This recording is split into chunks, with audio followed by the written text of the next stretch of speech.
Ahí está. Bueno, buenas tardes, colegas que siguen la clase a través de YouTube. Buenas tardes, colegas que nos acompañan aquí en el salón otra vez. El día de hoy, después de un pequeño break vacacional, volvemos con el curso y también pues salimos de nuestras vecindades cotidianas del pensamiento occidental hacia el otro lado del mundo, literalmente, ¿no? El día de hoy nos ocupa una introducción generalísima a la filosofía de India, algunas de las categorías generales que van a marcar el pensamiento que se gesta en el subcontinente indio. Y vamos a empezar un recorrido, digamos, seguiremos el recorrido de la ruta de la seda, ¿no? O sea, empezamos ahora con India, la clase que viene vamos a ver China y la clase que viene vamos a ver Japón premoderno, ¿no? Entonces vamos a hacer este pequeño recorrido y empecemos por familiarizarnos un poco con lo que estamos hablando, ¿no? Lo primero que hay que entender para entender a China es que, al menos desde la caída de entender Extremo Oriente en general, al menos desde la caída de Roma en el siglo I, el centro demográfico de la humanidad ha sido Extremo Oriente. Al día de hoy hay un experimento mental muy interesante, creo que fue en 2012, sobre si dibujaras un círculo en el mapa del planeta, qué tan pequeño podría ser para que cupiera más de la mitad de la humanidad. Y la conclusión que hay hasta ahora es que ese círculo básicamente solamente incluye a China y a la India. Más de la mitad de la humanidad vive en Asia Extremo Oriental, y ha sido así al menos desde la Edad Media al día de hoy, ¿no? O sea, las concentraciones humanas más importantes han estado básicamente alrededor de Beijing. ¿Por qué? ¿Por qué la humanidad históricamente se ha concentrado en esta región? Y aparte eso es un relato interesante, porque el relato colonial tradicional es que el centro del mundo es Europa, ¿no? Y no, si habláramos demográficamente, el centro del mundo es Beijing. Y ahora es Nueva Delhi, ¿no? Que recientemente se da un cambio demográfico interesante. Y hoy el país más grande del mundo el más poblado del mundo es la India. Y es el que tiene mortalidad, índice poblacional demográfico positivo, contra China, que ahora ya lo tiene negativo. Entonces esperemos que ahora el corazón del mundo va a ser Delhi, ¿no? En las próximas décadas del siglo XXI, ¿no? ¿Por qué se ha concentrado históricamente la gente en este territorio? Y la razón es muy sencilla, y es un fenómeno que se llama el monzón. Grosso modo, no es clase de geografía, pero lo que quiere decir es una serie de corrientes, un tipo de clima en que el suelo se calienta más que el mar, y esto fuerza un mecanismo que mete el agua del mar como lluvia, como brisa, hacia la tierra, y regresa el agua, ¿no? O sea, crea este ciclo, digamos, ¿no? Este movimiento a lo largo del año, y esto favorece la agricultura, y sobre todo la agricultura de unos carbohidratos más importantes, que ya se imaginan cuál es, que es el arroz. El arroz es un carbohidrato sensiblemente más eficiente que el trigo y sensiblemente más eficiente que el maíz. Eso quiere decir que con menos tierra puedes alimentar a más gente. Entonces era más viable, sobre todo en tiempos previos a la refrigeración y demás, tener grandes poblaciones en China y en la India que en Europa, ¿no? Entonces de ahí que esta concentración humana fuera tan importante y que ese territorio sea tan importante para la humanidad, ¿no? Que sea un lugar que ha concentrado la cultura durante tantísimo tiempo, ¿no?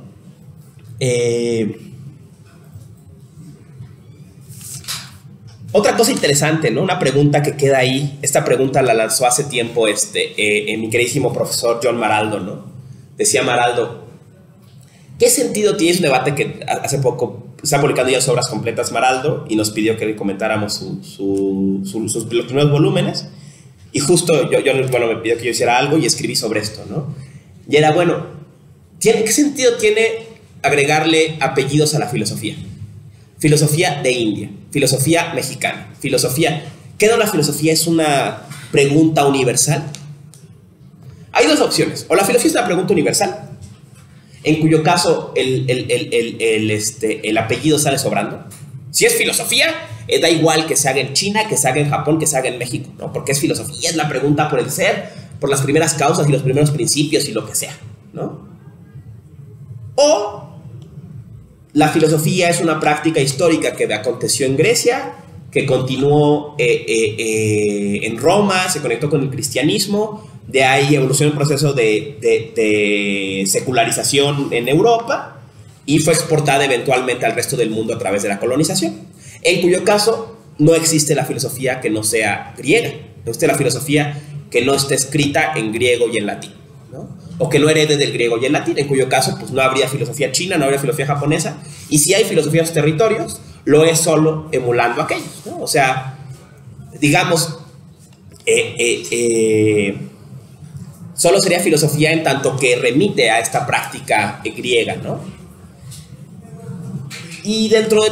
Ese ha sido un debate muy importante a lo largo del siglo XX, sobre todo porque el siglo XX va a ser una época en que la centralidad de Europa va a cuestionarse y la filosofía va a abrirse paso a otros territorios, y entonces pues, va a verse pertinente la pregunta de, bueno, ¿y nosotros qué hacemos, no? O sea, va a empezar a aparecer departamentos de filosofía en América Latina, en Asia, en África, y desde los territorios la gente va a decir, bueno, ¿y qué somos nosotros, ¿no? ¿Y qué ha sido nuestra tradición intelectual y cultural, ¿no?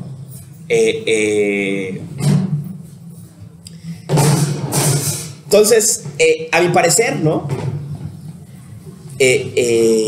Sin duda que la filosofía tiene una dimensión universal, ¿no?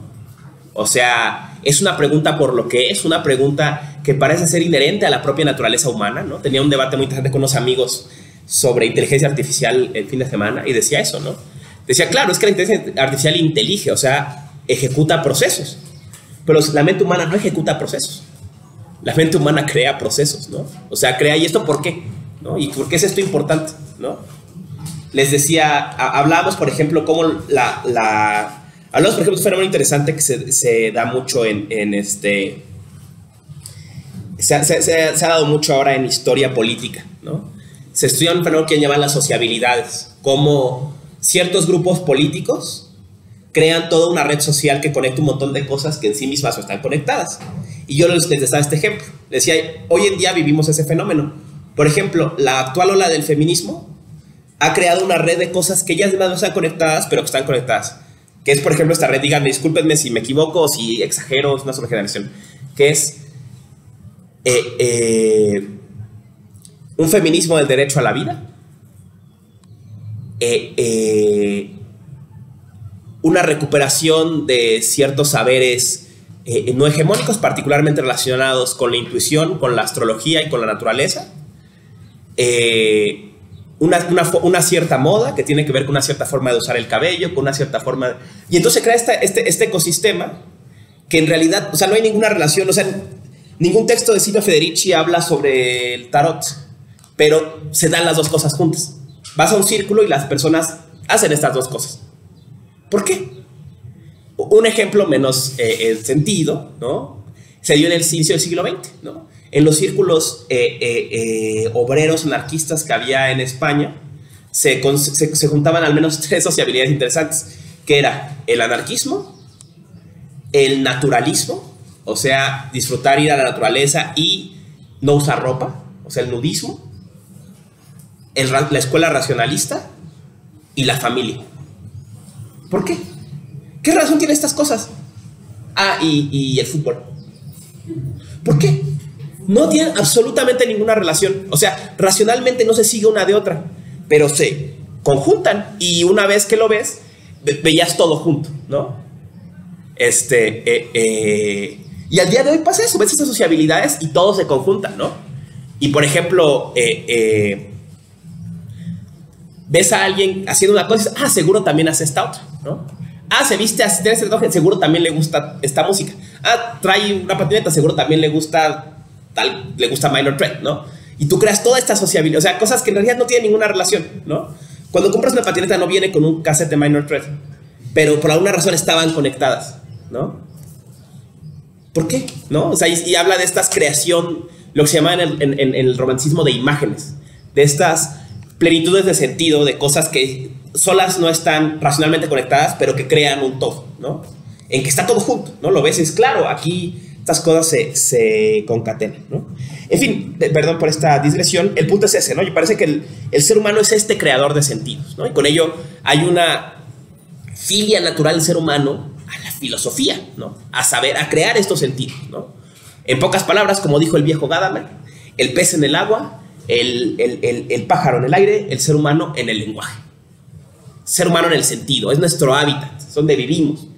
Diría Jung, es nuestro primer carácter cyborg, ¿no? La primera técnica que echamos alrededor de nuestros cuerpos, ponerles nombre, ¿no? Creamos el brazo. Brazo es una palabra, es un concepto, ¿no? Entonces inmediatamente recubrimos todo de esta tela de sentidos, ¿no? Y diríamos, yo pienso, ¿no?, que esto es el corazón de la filosofía. Y este impulso, si pensamos que es un impulso humano, pues está presente en donde ha habido cultura, ¿no? Donde los seres humanos han creado sentido, donde han estado han creado sentido, donde han creado sentido ha habido filosofía. Pero, como decía Platón, ¿no?, esta filosofía, ese es un ejemplo del Cratilo, ¿no? Decía, es como los idiomas, ¿no? Parten de una misma experiencia no directa de la esencia de las cosas, y cuando quieren reproducirla en el lenguaje, dice, es como el artesano, que donde hay madera lo hace con madera y donde hay piedra lo hace con piedra, ¿no? Las distintas culturas, por ejemplo, conocían la silla, pero donde había madera, las sillas son de madera, donde había piedra eran de piedra, o la columna, por decir, ¿no?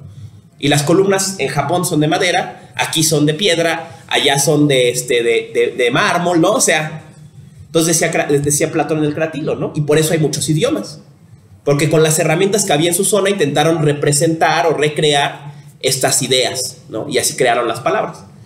Algo así podría decirse que pasa con la filosofía con apellido, ¿no? O sea, filosofía de la India es el modo en que un pueblo histórico desde sus coordenadas creó el sentido de lo que es, ¿no? Y que no es igual a como se hizo en otros lados, por un montón de determinaciones que van desde la forma en que viven, el medio en que están, que es completamente diferente, ¿no?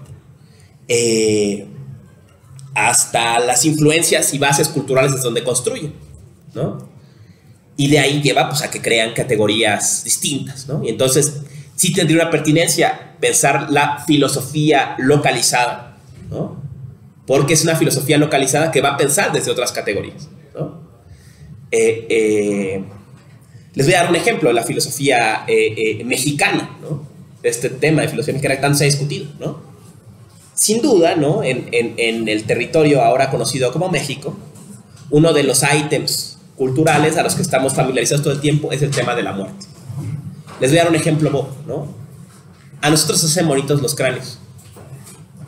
Yo pensé que eran bonitos, pero no, viene la gente y me sacan de onda, ¿no? O sea, tengo un primo español y otro primo le regaló un cráneo y se sacó de onda. Le dijo, güey, que está bien bonito.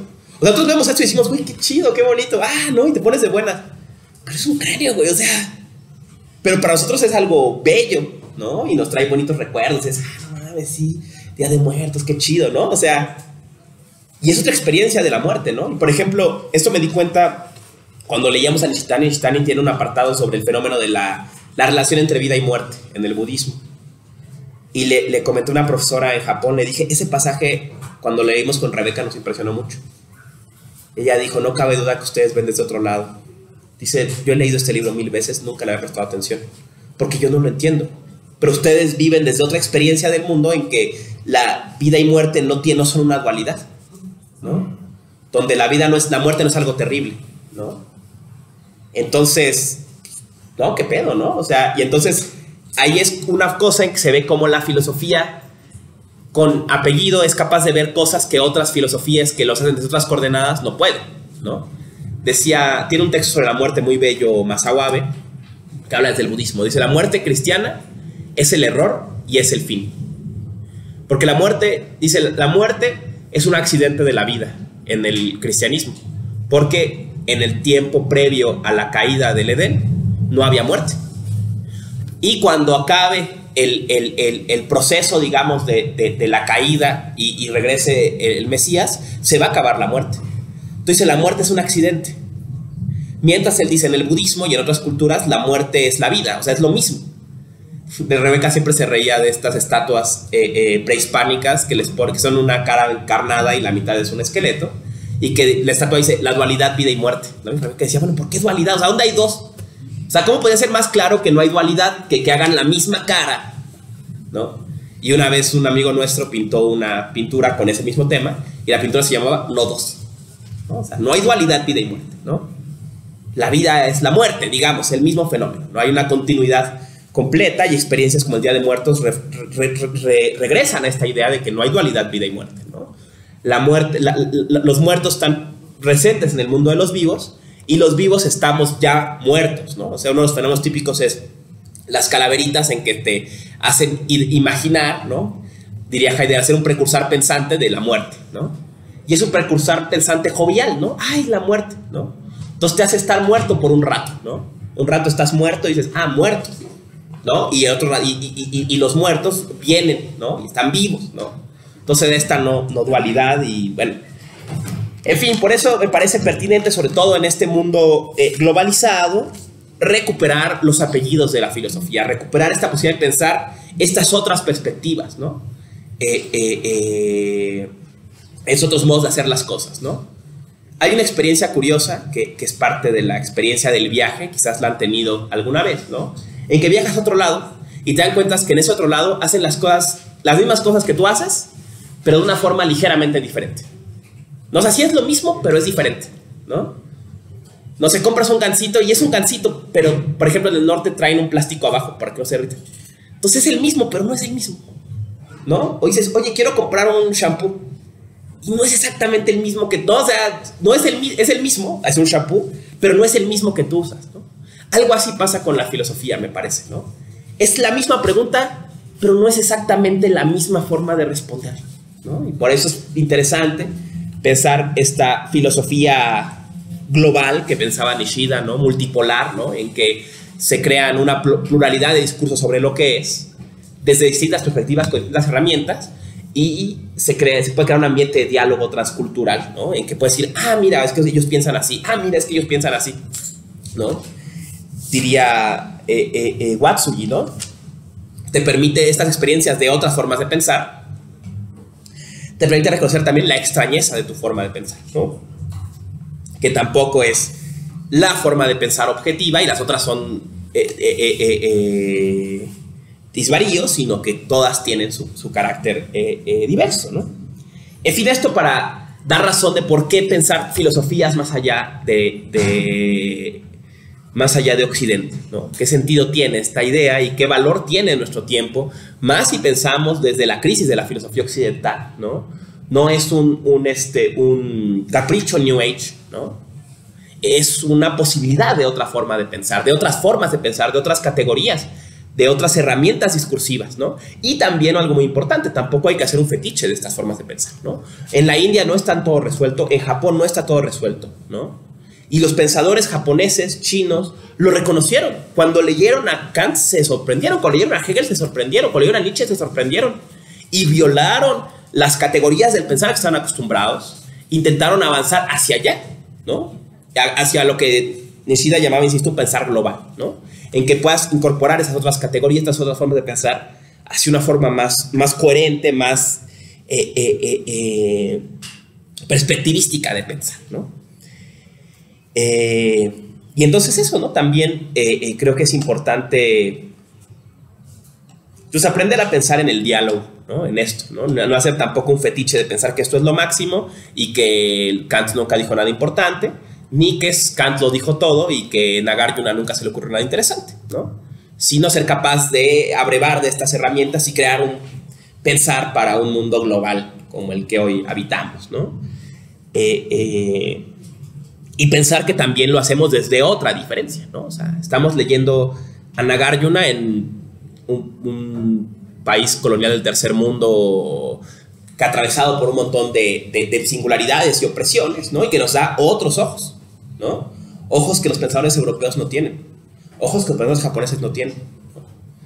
Vemos otras cosas que no pueden ver porque vemos desde otra perspectiva, ¿no? En fin, dicho esta pequeña apología de la filosofía no occidental o de las filosofías, de que tiene sentido hablar de las filosofías, sin también reconocer una inconmensurabilidad total, sin decir no es posible entenderlo, y esto es un problema que tenemos frecuentemente, ¿no? No, es que lo que dice este pensador, no, esto no es Kant, esto es completamente diferente, está lejos de nuestro alcance. Estaba hablando una profesora sobre Tanabe, así, ¿no? Yo decía, güey, Tanabe era especialista en Hegel. O sea, sí es cierto que claro que practicaba el budismo Shin y habla de Shinran, también se la pasa hablando de Schelling. ¿Tú entiendes a Schelling? Todos le entiendes a Tanaka, ¿no? No, es que Nishitani era un alumno de Heidegger. ¿Le entiendes a Heidegger? Le puedo entender a Nishitani.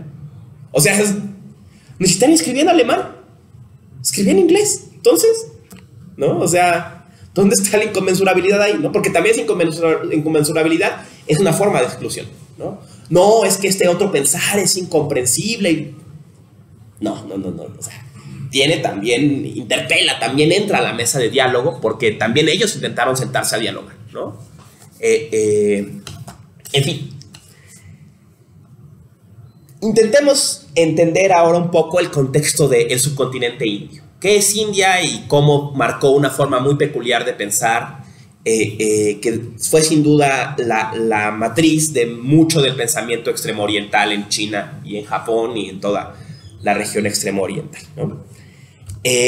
Primera cosa a entender, me parece, esta es una idea que tiene algunas generalidades, ¿no?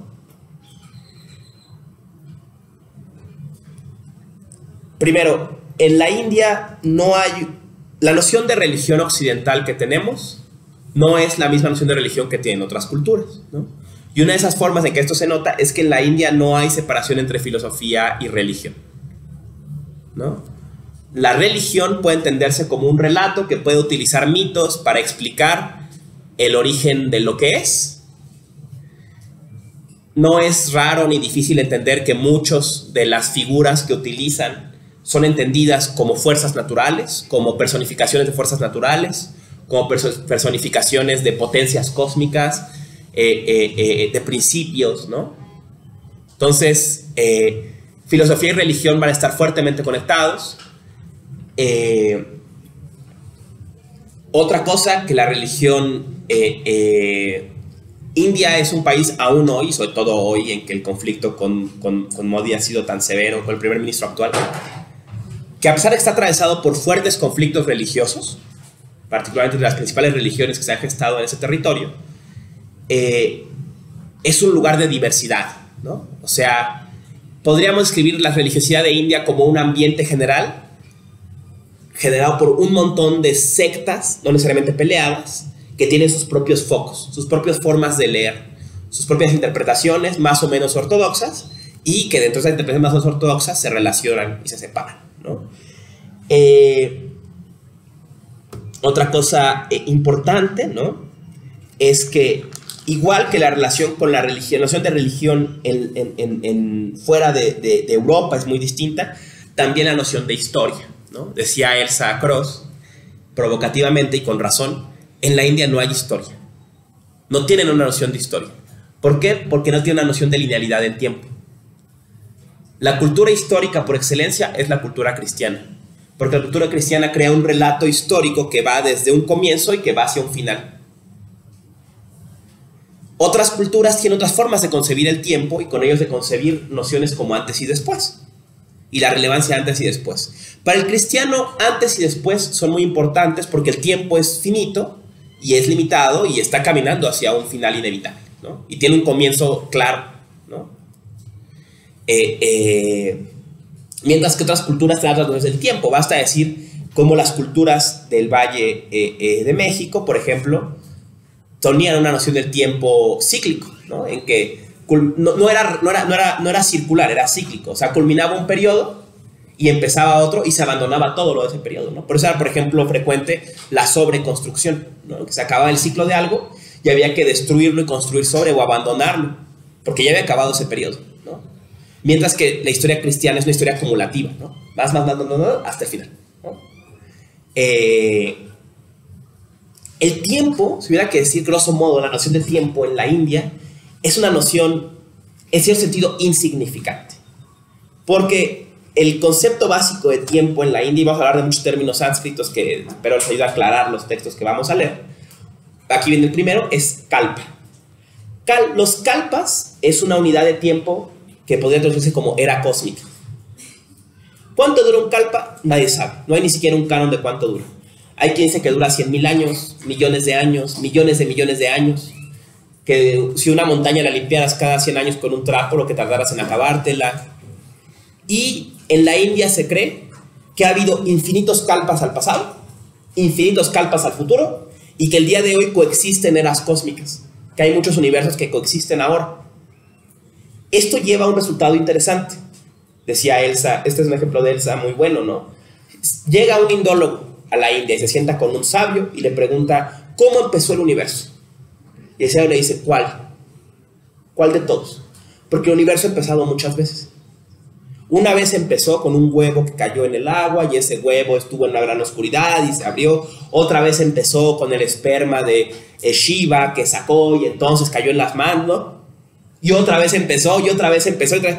Bueno, ¿en cuál estamos ahorita? Y él diría, no sé. ¿Y en qué tiempo vivió Rama? En una época maravillosa. ¿Cuándo? ¿Antes de Krishna? ¿No? ¿O este reino cuándo fue? ¿O esta batalla cuándo pasó? Una vez. En un tiempo. Puede que no en esta línea del tiempo. Y por ejemplo, este tiempo es muy explotado en el budismo.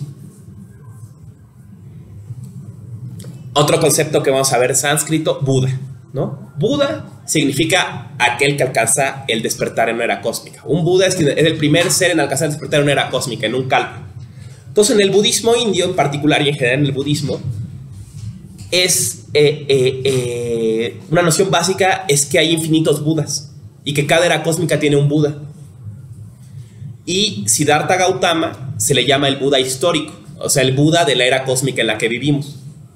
Pero ha habido infinitos antes y va a haber infinitos después. Y hay incluso Budas contemporáneos y sanghas que practican el budismo contemporáneamente en este tiempo. Y hay textos como el Sutra del Loto en que hablan de que Buda le habla a todas las eras cósmicas y de pronto se para todo y todo el mundo escucha a Buda. O sea, el punto es, comparen los 10.000 años de cristianismo con estos tiempos, ¿no? O sea, no ha sido un tiempo abismal. Y por lo mismo, en contraste, para ellos muy importante la noción del instante. Porque no tiene sentido ubicar esto en ningún tiempo. Estamos ahora aquí, caminando sobre un linaje infinitamente amplio hacia el pasado, infinitamente amplio hacia el futuro, infinitamente amplio contemporáneamente en los infinitos universos que hay. Entonces solo tenemos lo que hay ahorita, ¿no? ¿Y esto cuándo es? Pues ahora, ¿no? No es 1928, es donde estamos ahorita, ¿no? Como decía un comediante, ¿no? Tú sabes que el siglo II antes de Cristo no era el siglo II antes de Cristo durante el siglo II antes de Cristo. Se volvió después, ¿no? Imagínate que vieras nacieras en el 200 y luego fuera el 125 y dirías, la madre, ¿qué está pasando, no? O sea, ¿qué va a pasar? ¿No? Pues no sabían ellos, no era el siglo II durante el siglo II. Un poco eso pasa en la India. Entonces, la historia de la India ha sido una reconstrucción occidental, un esfuerzo de los indólogos de hacer sentido de este tiempo abismal, ¿no? Este tiempo que no tiene fondo, que no tiene límites, ¿no?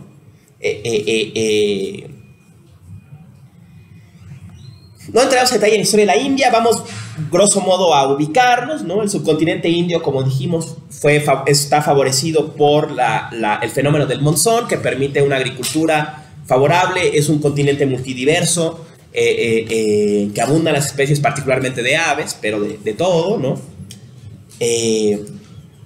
Que ha tenido importante presencia humana desde los homínidos al paleolítico, y más o menos en el 5000 ubicaríamos el inicio de la agricultura y los primeros asentamientos.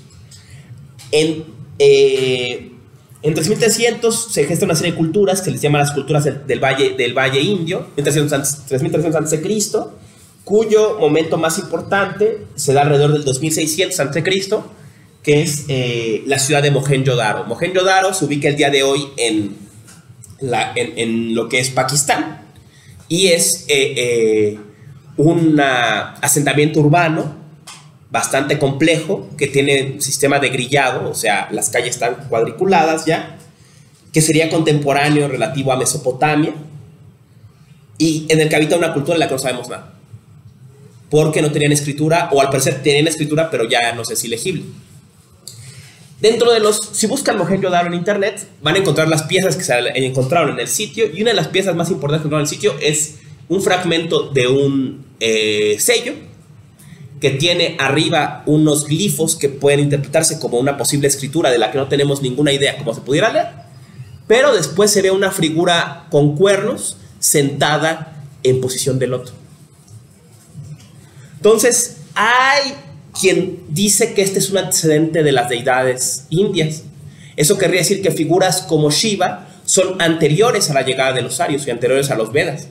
Y que quizás incluso, dicen otros especialistas, eso muestra que el yoga o las técnicas de prácticas corporales son anteriores a la llegada de los Aryos en algún momento, o que ya se practicaban en algún momento alrededor del segundo milenio antes de Cristo. Entonces, entendemos por qué hablamos de tiempos abismales, ¿no? O sea, mucho antes del tiempo de la Ilíada, ya se practicaba yoga en Mohenjo-Daro, ¿no? De ahí viene luego,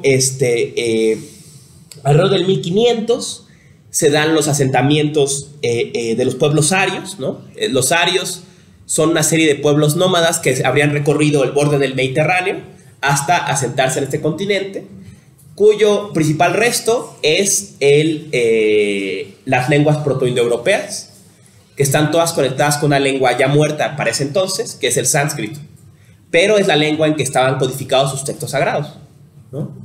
Entonces, por eso lo van a notar en algunas palabras del sánscrito. Sus raíces recuerdan mucho al griego y eventualmente al español, porque el español y todas las lenguas romances tienen su raíz en protoindoeuropeo, ¿no? En la lengua que hablaban estos pueblos. Y por eso también no es raro que muchos de los mitos y relatos que aparecen en los textos indios tienen sus émulos griegos y romanos, porque eran los mismos textos sagrados que venían trayendo estos pueblos nómadas que eventualmente se asientan en el subcontinente indio, ¿no? Y el texto que traen, ya lo dije, son los Vedas, ¿no? Los Vedas son los textos sagrados de esta cultura, en sánscrito, textos revelados, que son básicamente compilaciones de oraciones, de poesía, de técnicas para hacer ceremonias. El Rig Veda, que es el más antiguo, data de algún momento del 1500 a.C. Estás hablando de sabiduría. Y ya en ese momento era un texto en lengua muerta. O sea, probablemente recopila una tradición oral mucho más antigua de quién sabe cuándo, ¿no? Siguiendo con esta pequeña historia, ¿no?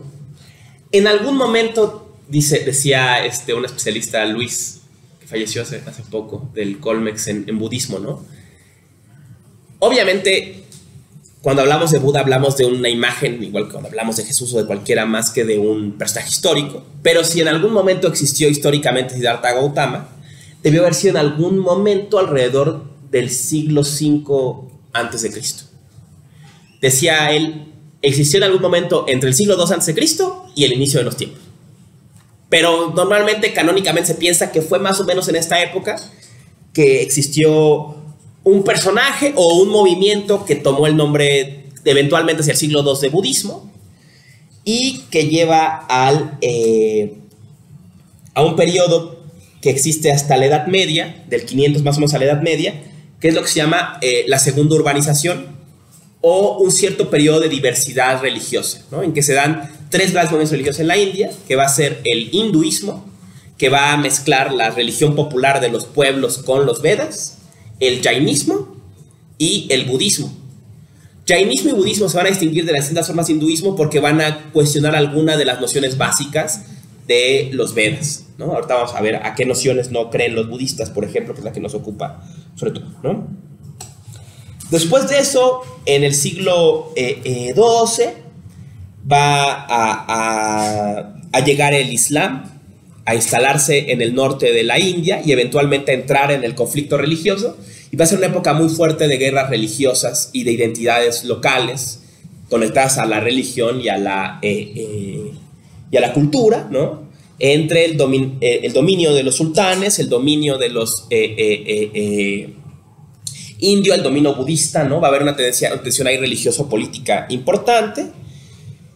En 1500 van a llegar los mongoles, que a la vez que van a ser mayormente musulmanes, van a abrir un espacio de cierta tolerancia religiosa, pero esto va a llevar un fenómeno muy interesante, ¿no? Pensemos cómo el Islam viene de arriba, ¿no? Eso va a llevar a que las tradiciones indias más arcaicas se van a mover hacia dos lados, hacia los Himalaya, que es la frontera con China, y hacia el sur, hacia Tamil Nadu, hacia la punta del subcontinente, ¿no? Y por eso, por ejemplo, el budismo esotérico Theravada se estableció en el Tíbet, porque es un budismo que huye de estos procesos de guerra hacia las montañas del Himalaya, ¿no? Pero tampoco entra en un sincretismo con el resto de China, sino se queda establecido ahí y absorbe muchos elementos de las culturas animistas de la región montañosa, ¿no? 1845 trae un cambio radical con la llegada de los británicos y el inicio del colonialismo, que va a devastar buena parte de Asia, empezando por la India, ¿no? Bueno, a mencionar, ¿no?, también que otra cosa que pasa alrededor del 300 a.C. es la llegada de Alejandro Magno, ¿no? Y con ello el establecimiento de lo que luego será la ruta de la seda y de un canal, digamos, de comunicación comercial y cultural desde Roma hasta Japón, ¿no? Que va a permitir obviamente un canal de intercambio económico, pero también de intercambio cultural, ¿no? Y esto es algo muy importante contra este relato Oriente y Occidente. Es que, por ejemplo, en la India son frecuentes los bajos relieves de Hércules, los bajos relieves de Dionisos.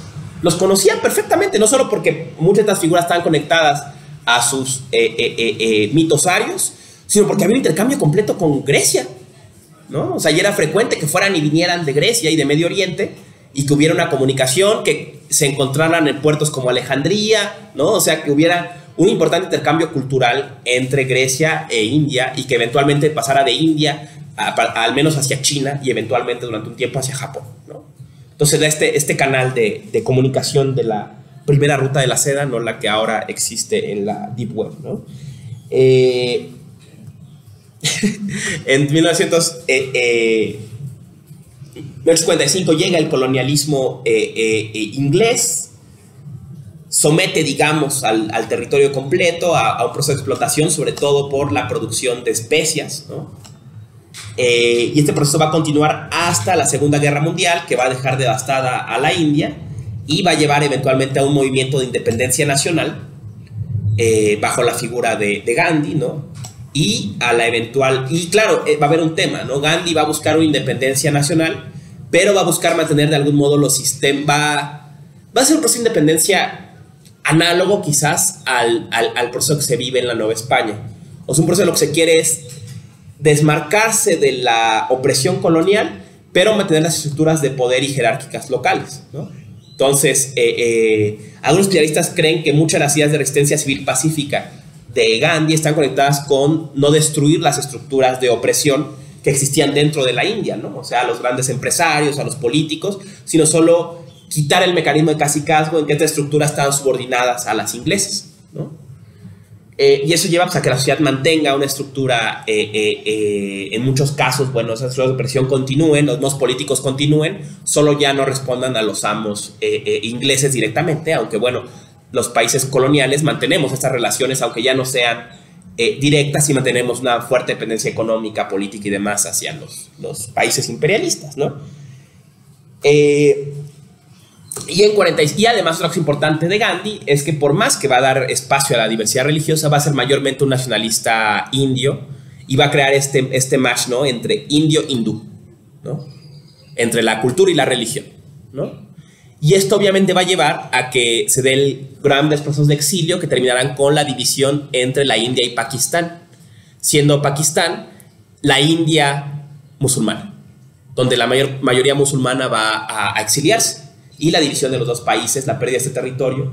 Y bueno, es una tensión que continúa hasta el día de hoy, en el 2023, ¿no? El primer ministro actual de la India, Modi, es parte del movimiento nacionalista hindú, o sea, de este match indio-hindú, y estuvo vinculado cuando era primer ministro, era gobernador, no recuerdo de qué distrito, a una serie de disturbios antimusulmanes, en que al parecer el gobierno no intervino en favor de los musulmanes, pero hubo un documental de la BBC que se publicó a finales del año pasado que acusaba que Modi no solamente no ayudó, sino que persiguió a organizaciones de derechos humanos y que favoreció estos disturbios que llevaron a la muerte de 180 musulmanes y la quema de mezquitas y demás, y que ahora parece continúa este proceso como primer ministro, ¿no? Y de hecho, bueno, hubo una gran controversia en las noticias en los principios del año porque Modi estaba persiguiendo a la BBC y a cualquiera que sea proyectar el documental en la India. Está disponible en YouTube, por cierto, no lo he visto todavía, no, pero está disponible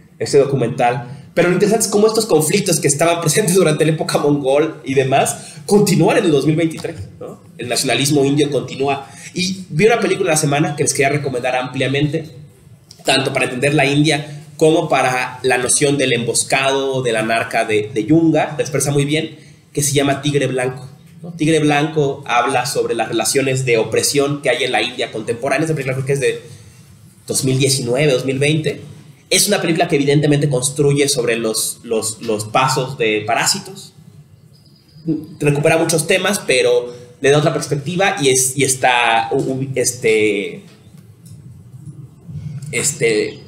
ambientada en el boom de la tercerización en la India y las relaciones de opresión que hay entre campo, ciudad, los caciques locales, la política corrupta, la policía corrupta y sobre todo la relación estamentaria amo-sirviente, ¿no? Dice en un momento muy bello el protagonista, ¿qué es un sirviente sin su amo, ¿no? Dice, llegué a un punto en que yo extrañaba a mi amo, porque si no él no tenía yo sentido, ¿no? O sea, ¿cómo no va a haber alguien que me mandara, ¿no?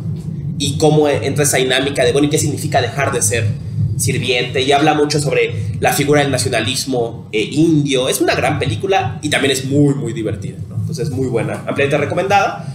Es básicamente Eumesville en la India, ¿no? O sea, este personaje que se dedica a analizar la fisionomía del amo, ¿no? Que es un chofer y que está todo el tiempo contemplando cuál es la diferencia entre ser, él dice, la principal es una frase muy bella, ¿no?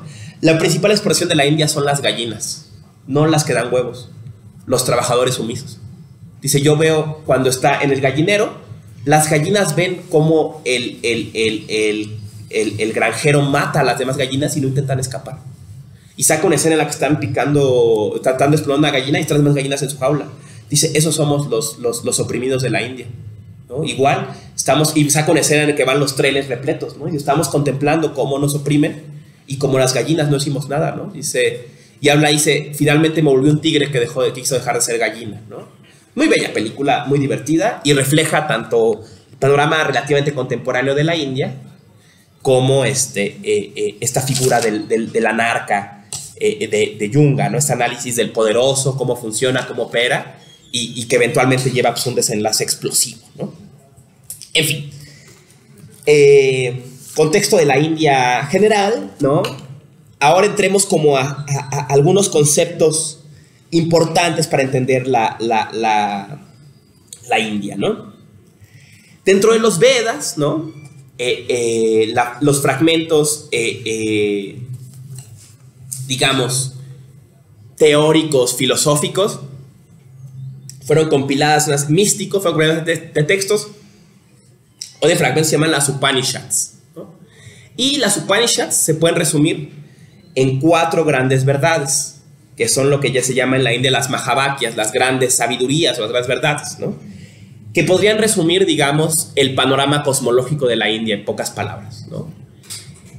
Las 4 grandes verdades son Prajnaham Brahman, o sea, Brahman es sabiduría, o sea, Brahman es el absoluto cósmico, la sustancia del cosmos, digamos, es sabiduría, o sea, es cognoscible, es accesible al entendimiento. Haya Atma Brahma, Brahman es Atman. Brahman, decíamos, es el absoluto cósmico y Atman es el absoluto personal, o sea, tu esencia, lo que te hace ser quien eres. Tu alma, diríamos en términos cristianos, ¿no? Pero no como alma activa, sino como ese reducto último de tu personalidad, ¿no? Es berber, ¿no? El término en Egipto, ¿no? El pájaro, el barbar, ¿no? ¿Cómo se llama ese término? El pájaro que tiene tu rostro, ¿no? Esta esencia de tu alma, ¿no? Que te hace ser quien eres tú. Ese es el Atman. Y esta segunda noble verdad, entonces es que la segunda verdad no son las nobles verdades de Buda, son las de estas máximas del Vedanta, ¿no? Segunda es que Brahman es Atman, o sea que el absoluto cósmico se identifica con el absoluto personal. En los términos, la sustancia del cosmos es la misma sustancia de tu sustancia, son lo mismo, ¿no? Luego está la tercera, que es Tat Tavam Asi, tú eres eso. Eso es otra forma de decir la segunda noble verdad, o sea, eso en general, eso eres tú. Lo que te hace ser quien eres tú es lo mismo que eso. que todo lo que te rodea, ¿no? Lo que tú eres en esencia es eso, ¿no? Tienen la misma naturaleza, digamos, ¿no? Y la otra, igual en el sentido, es Aham Brahma Asmi, o sea, soy el absoluto. Que va en el sentido, ¿no? O sea, lo absoluto soy yo, ¿no? Habría entonces que reconocer en esta cosmología india una dinámica entre tres componentes: el Brahman, o sea, el absoluto cósmico; el Atman, o sea, el absoluto personal; y el mundo fenoménico, o sea, las cosas que vemos, ¿no? Y básicamente la noción básica de todas las tradiciones védicas, ortodoxas al menos, es que dos de estos tres principios se identifican. O sea, que el Atman y el Brahman son lo mismo. Y queda entonces un tercer elemento en cuestión, que es el mundo fenoménico, o sea, las cosas que vemos, ¿no? Y va a haber dos respuestas que van a dividir a las tradiciones filosóficas indias en dos grandes escuelas. Las escuelas duaitas o dualistas y las advaitas o no dualistas. Aquí el dualismo no es un dualismo cuerpo-alma, sino un dualismo absoluto manifestación, digamos, ¿no? Aquí es donde entra este famoso concepto que también seguro han oído, que es el concepto de Maya o de impureza, ¿no? Que es la idea de que es este mostrarse del mundo, ¿no? Las escuelas duaitas van a sostener que el mundo fenoménico es una especie de impureza del absoluto, una corrupción de lo absoluto, una suciedad, ¿no?, que lo cubre, y que la práctica religiosa de religare es una purificación de la conciencia para que se desprenda de esta suciedad y se reconecte con el absoluto cósmico, ¿no? Y entonces la religión, el religare, es una religión del Atman y el Brahman, despojándose de esta o separándose del mundo fenoménico, ¿no? Por ejemplo, muchas prácticas del budismo, del yoga de Patanjali parten de esta idea, ¿no? De que lo que busca la práctica religiosa es separar el absoluto personal, o sea, lo que él llama la kundalini, despertarla y sacarla del fondo del cuerpo y conectarla con el Brahman, ¿no? Entonces es un proceso, digamos, de desprendimiento del mundo fenoménico. Esta es una lectura dualista, en que el mundo fenoménico está separado. Luego está la lectura no dualista, que muchas escuelas compartirán, y es, grosso modo, la idea de que este mundo fenoménico no es sino una ilusión, y que en realidad no es más que una forma ilusoria o temporal en que se presenta lo absoluto.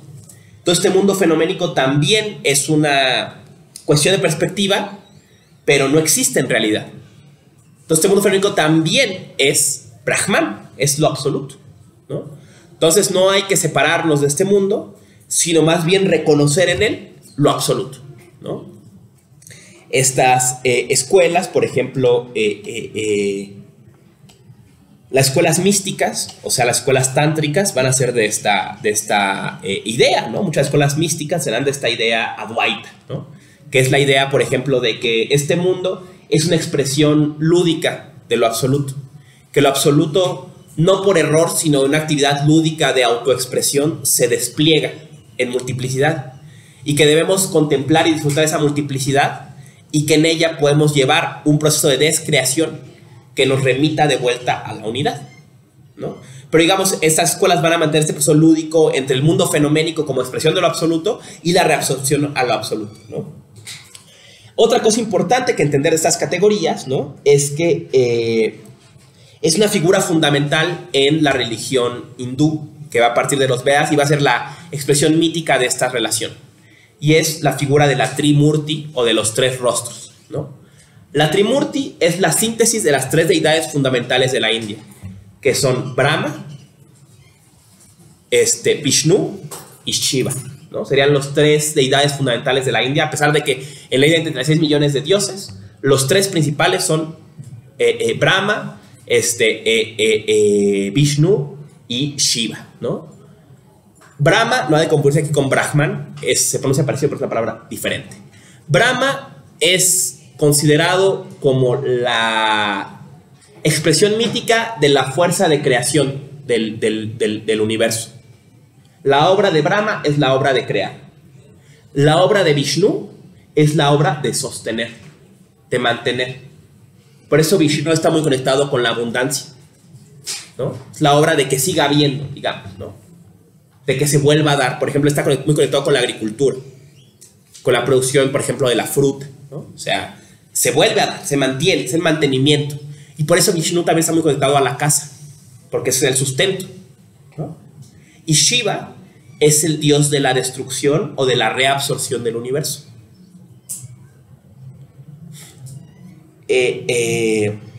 Curiosamente, mientras que el culto religioso cristiano suele concentrar su énfasis en el proceso de creación, en la India suele concentrarse en la manutención y particularmente en la reabsorción como momentos más relevantes, ¿no?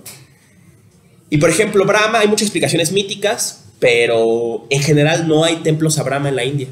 Hay contados templos a Brahma en la India, no hay una adoración de Brahma. Las dos figuras principales de la religiosidad india son Vishnu y Shiva. De hecho, la religión india suele dividirse entre los Vaishnavas, o sea, quien le rinde culto a Vishnu, y los Shaivas, quien le rinde culto a Shiva. Y lo que todas estas tradiciones siempre van a decir es, la Trimurti son los tres momentos de la creación, pero el momento central es el sostenimiento o es la reabsorción, ¿no? Y entonces dirán que el rostro principal de la Trimurti es Shiva o es Vishnu, ¿no? Y por ejemplo, en realidad ellos dirán, por ejemplo, Vishnu en realidad es una cara de Shiva. O sea, Shiva se presenta en una época como Vishnu, o usando otro término que también les será familiar del sánscrito, es un avatar, ¿no? O sea, un rostro, una forma de presentarse. Y las tradiciones van a leer toda la creación mitológica literaria, diciendo, por ejemplo, Krishna en realidad es Shiva. Shiva vino al mundo una vez como Krishna. Shiva vino al mundo una vez como Rama. Shiva vino una vez al mundo como Buda incluso, ¿no? Pero es en el fondo, porque insisto, no es que Shiva sea un personaje, es una humanización, digamos, o una deificación de un momento, de una fuerza cósmica, que sería la reabsorción o la destrucción. ¿Por qué es para la...? Y aquí una figura que también se ha vuelto popular en el imaginario contemporáneo, que es la consorte de Shiva, que tiene también varias formas de presentarse, pero se ha vuelto muy popular la figura de Kali, ¿no? Kali es una expresión de la consorte de Shiva, que suele explicarse en la mitología, en la cosmología india, que no es que sea su pareja literalmente, sino que representa su energía, su poder, ¿no? Que es una separación de la figura y su potencia actuante. Y por eso Kali, por ejemplo, uno de los símbolos clásicos de Kali es la estatua de la Kali danzante, o la figura de la Kali danzante. Shiva, la presentación tradicional de Shiva es el Shiva danzante, ¿no? Que es esta escultura hermosísima en la que está Shiva, se da señal, tiene una serie de un penacho de serpientes, tiene el collar con las bolas que representan las letras del sánscrito, tiene un pie levantado y el otro puesto sobre la ignorancia, ¿no? Con una composición clásica de la India. Esta composición tiene un correlato que es, digamos, el símbolo de la fuerza de Shiva, que es la Kali danzante. La Kali danzante baila en la misma posición, solo que del brazo sostiene la cabeza de Shiva, tiene los ojos desbordados, la lengua de fuera, tiene un collar de calaveras, y ese considera el símbolo de la reabsorción del universo, ¿no? Es una imagen impresionante que es digna de una portada de disco de heavy metal. Bueno, pues es la portada del disco de Rocky Rivera, tiene esa de... Sus discos tiene de portada a la Kali danzante.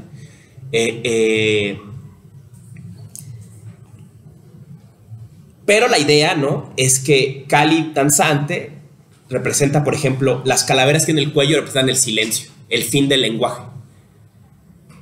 Y la cabeza de Shiva es el fin de Dios mismo, el fin del yo y el fin de la deidad incluso. O sea, la función de Shiva es tan poderosa en la reabsorción que hasta Shiva deja de ser Shiva. O sea, digamos, y no sé cómo empiezan con esto a entender algunas categorías que vieron en el Sutra Diamante, ¿no? Este abandono de la deidad incluso, que es muy típico del budismo, ¿no? Y que, bueno, vemos que en el hinduismo hay una parte, ¿no? Entonces, Para el hinduismo, este momento del fin del mundo o de la reabsorción es un momento digno de ser adorado porque es un regreso al absoluto. Es una reidentificación de Atman y Brahman. Sea que este mundo sea visto como un desvío lúdico de la deidad que se expresa múltiplemente o como una caída del absoluto en la impureza del mundo, pero eventualmente el fin del mundo, la reabsorción, es visto como algo no solo deseable, sino pues, maravilloso, ¿no? Es el regreso a lo absoluto, ¿no? La reabsorción o el final. Y por eso es tan importante que este cosmos es cíclico, ¿no? La cosmología india va a decir, bueno, es que el mundo empieza, se despliega y se reabsorbe, y luego se despliega y luego se reabsorbe, y además se despliega múltiplemente en muchos universos y se reabsorbe en todos. Entonces está todo el tiempo este proceso dándose, ¿no? Y por eso lo que el devoto desea es vivir esa reabsorción en sí, ¿no? Digamos, la práctica religiosa es una práctica, diríamos, una analogía apocalíptica en uno mismo, ¿no? Es llevar el universo al fin en uno mismo. O sea, romper la separación que tienes tú con lo absoluto, ¿no? Atman con Brahman, ¿no? Ahora, otros conceptos importantes, lo mencioné hace rato, pero lo vuelvo a mencionar, ¿no? Es el concepto de Dharma, ¿no? Dharma, con minúscula, suele referirse a determinación, como a cosas, pero como a sus características o determinaciones, digamos, ¿no? Cuando se aplica a un ser humano, con minúscula, suele referirse a lo que nos termina a nosotros, a quienes somos, ¿no? Nuestras responsabilidades, lo que hacemos, ¿no? El dharma de ser padre, el dharma de ser brahmin, o sea, de ser llevar ceremonias religiosas, de ser comerciante, de ser profesor, lo que sea, ¿no? Esas son tus determinaciones, lo que te hace ser quien eres. Pero cuando se usa con mayúsculas, normalmente se refiere al camino de la práctica religiosa, ¿no? Otro concepto que seguro han oído hasta el cansancio es el de karma. Karma en sánscrito significa acción. Causalidad en la acción, significa literalmente. Pero hay una idea de que toda acción deja un residuo, ¿no? Usamos a veces para explicar esto la analogía del sartén. Imaginemos que el sartén es tu Atman, o tu sustancia, tu yo. Ese yo que trasciende esta vida incluso, ¿no? Es identidad transtemporal que te da unidad, ¿no? Y cada que actúas, ese yo es como un sartén que le queda tantito cochambre. Y tus acciones van degenerando ese cochambre, ¿no? Van ensuciando, ¿no? tu yo hasta el punto que... Adelante, por favor. Profesor, una disculpa. Por asamblea se ha iniciado un paro de 24 horas. Las instalaciones se entregan mañana a las 8. Pero el día de mañana, a partir de las 2, hay asamblea interfacultad. Está economía, derecho, polacas, ingeniería, y estamos a la espera de la respuesta de ciencias. La siguiente semana es semana autogestiva. Profesores y alumnos son bienvenidos a impartir sus clases de forma ordinaria. Solo se solicita que no haya como una toma académica de lista, que no se pase lista. Ajá. Ahí está. Bueno, ahí está. Ok, gracias. Bueno, ahí tiene. Entonces, karma, ¿no? Entonces, ese residuo que va quedando. Y la idea es que ese residuo va determinando lo que le pasa a tu yo en otros tiempos, ¿no? O sea, por ejemplo, te mueres y ese yo, ese Atman, ya está contaminado o marcado por las cosas que hiciste en esta vida y va determinando cómo en otras eras cósmicas vas renaciendo, ¿no? Otra cosa importante es que en las tradiciones de la India normalmente no se piensa que uno reencarna, o sea, en la reencarnación, pero no en la reencarnación en esta era cósmica. O sea, no es como que te mueres y luego eres esa vaca.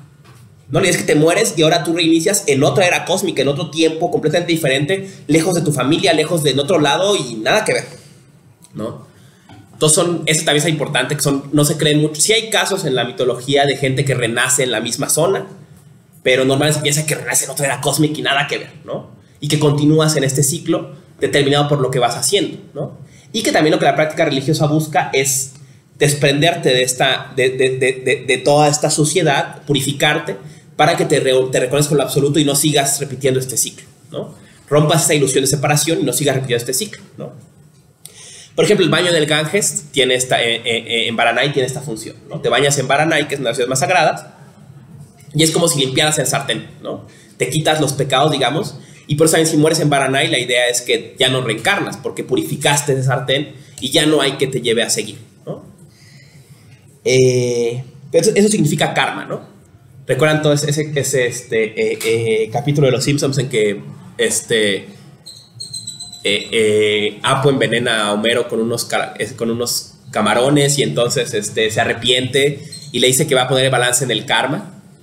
Y le dice, pero Apu, si el karma solo es balanceado por el cosmos. Y le dice, me ganaste ahí, ¿no? O sea, esa idea no es que tú te portes bien, sino que es un balance general, ¿no? O sea, según... Y claro, también hay una idea, a veces se piensa como una cosa fatalista, pero también se piensa también que es una idea propedéutica, ¿no? O sea, en este recorrer tú vas aprendiendo, vas reconociendo, en tu yo absoluto se van como ganando achievements, no sé, como un videojuego, ¿no? Es decir, bueno, ya yo jugué como rico, ya entendí cómo es el pedo, ahora sí el más pobre, y por eso esto es la base de la noción de castas, y por eso las castas son inamovibles, porque es como quitarte ese aprendizaje.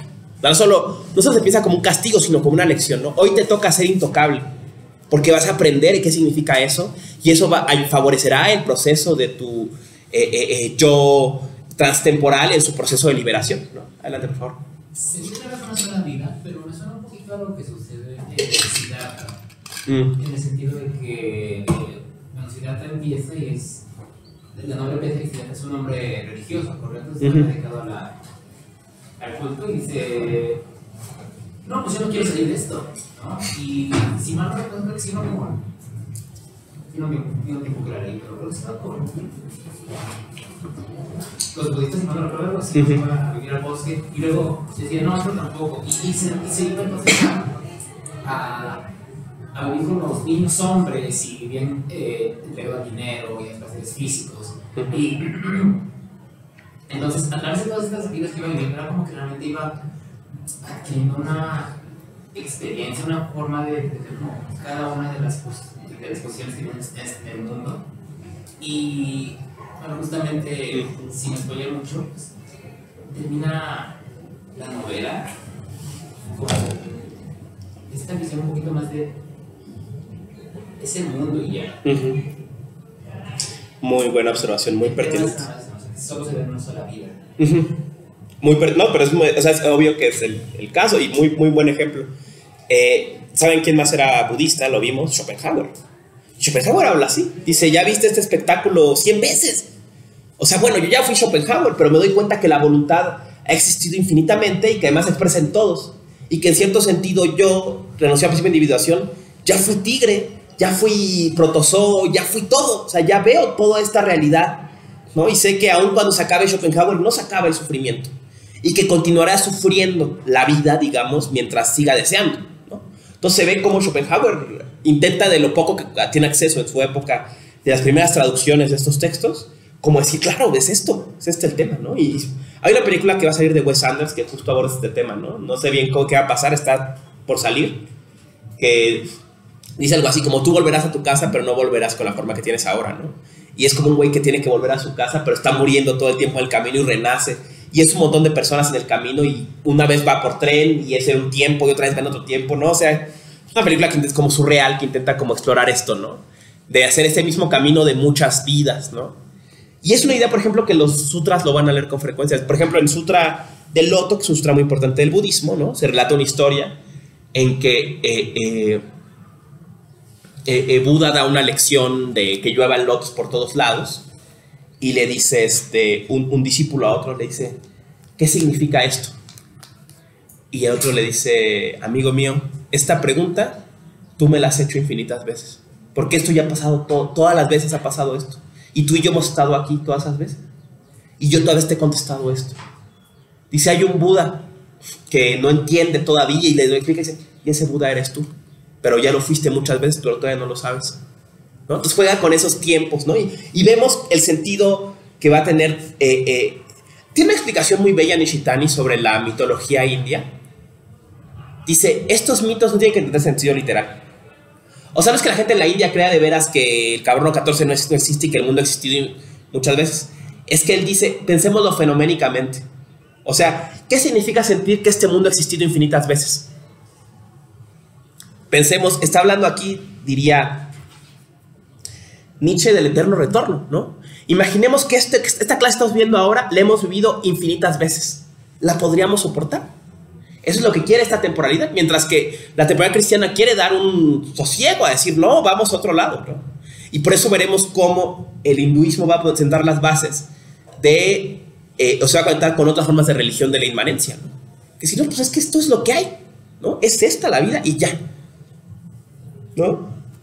Y bueno, un poco este tema de las castas nos da una idea de su base ontológica, ¿no? Y claro, hay que decir que muchos grupos religiosos en la India, en la medida en que cuestionan la noción de yo, la sustancialidad del yo, van a cuestionar la idea de las castas. ¿No? Decir, bueno, pues es que, ¿y quién soy yo? ¿No? ¿Y dónde se va a quedar ese sustrato, esa impureza si no hay esencia del yo? Y van a llevar a movimientos políticos incluso de resistencia contra las castas y a grandes persecuciones. Obviamente el budismo, pero también están los Virashaivas, los héroes de Shiva, ¿no? Entre ellos está la princesa y poetisa Akka Mahadevi, Alama Prabhu, todos personajes que viven como rebeldes y sostienen una fuerte resistencia contra el gobierno indio en la Edad Media, justo porque ellos no creen en las castas. Y unos actos de rebeldía que, por ejemplo, Akka Mahadevi hizo fue tomar como maestro a un zapatero, aunque ella era una princesa. Porque si es que no hay diferencia entre tú y yo. O sea, la práctica religiosa me revela. Por ejemplo, una práctica que llevaba Akka Mahadevi en su juventud era andar desnuda. Se desnudó y se fue al bosque. Y lo encontró, creo que Alama Prabhu la encontró. Y le dijo, pobre niña, ¿crees que desnudo tu cuerpo desnudas tu alma? ¿Crees que desnudo tu cuerpo te desnudas de tus cualidades? Dice, no es la ropa, ¿no? De lo que tienes que desprender, ¿no? De esas ideas, ¿no? Dice incluso, un poco estaba diciendo, hasta estás apegada a la idea de ser la santa del bosque, ¿no? O sea, puedes ser una princesa y una monja y lo que sea. Nada de eso es propio de tu esencia, ¿no? Y se vuelve una poetisa muy importante. Él está editando una compilación de poesía erótica de la India religiosa y venían los poemas de Akka Mahadevi y de Alama Prabhu en esos. Ellos eran Shaivas, ¿no? Era parte del culto a Shiva. En fin, ¿no? Otro concepto, ya lo hablamos un poco, es el concepto de yoga, ¿no? Yoga, literalmente en la India, significa práctica. Si hubiera que compararlo con una palabra en el español, podemos compararlo con ascética. Y así como práctica ascética es un pleonasmo, practicar yoga es un pleonasmo también, en cierto sentido, ¿no? Yoga es práctica, ¿no? Por ejemplo, en la Bhagavad Gita, ¿no? No en la es parte de la Gita, pero es este texto de Krishna, que es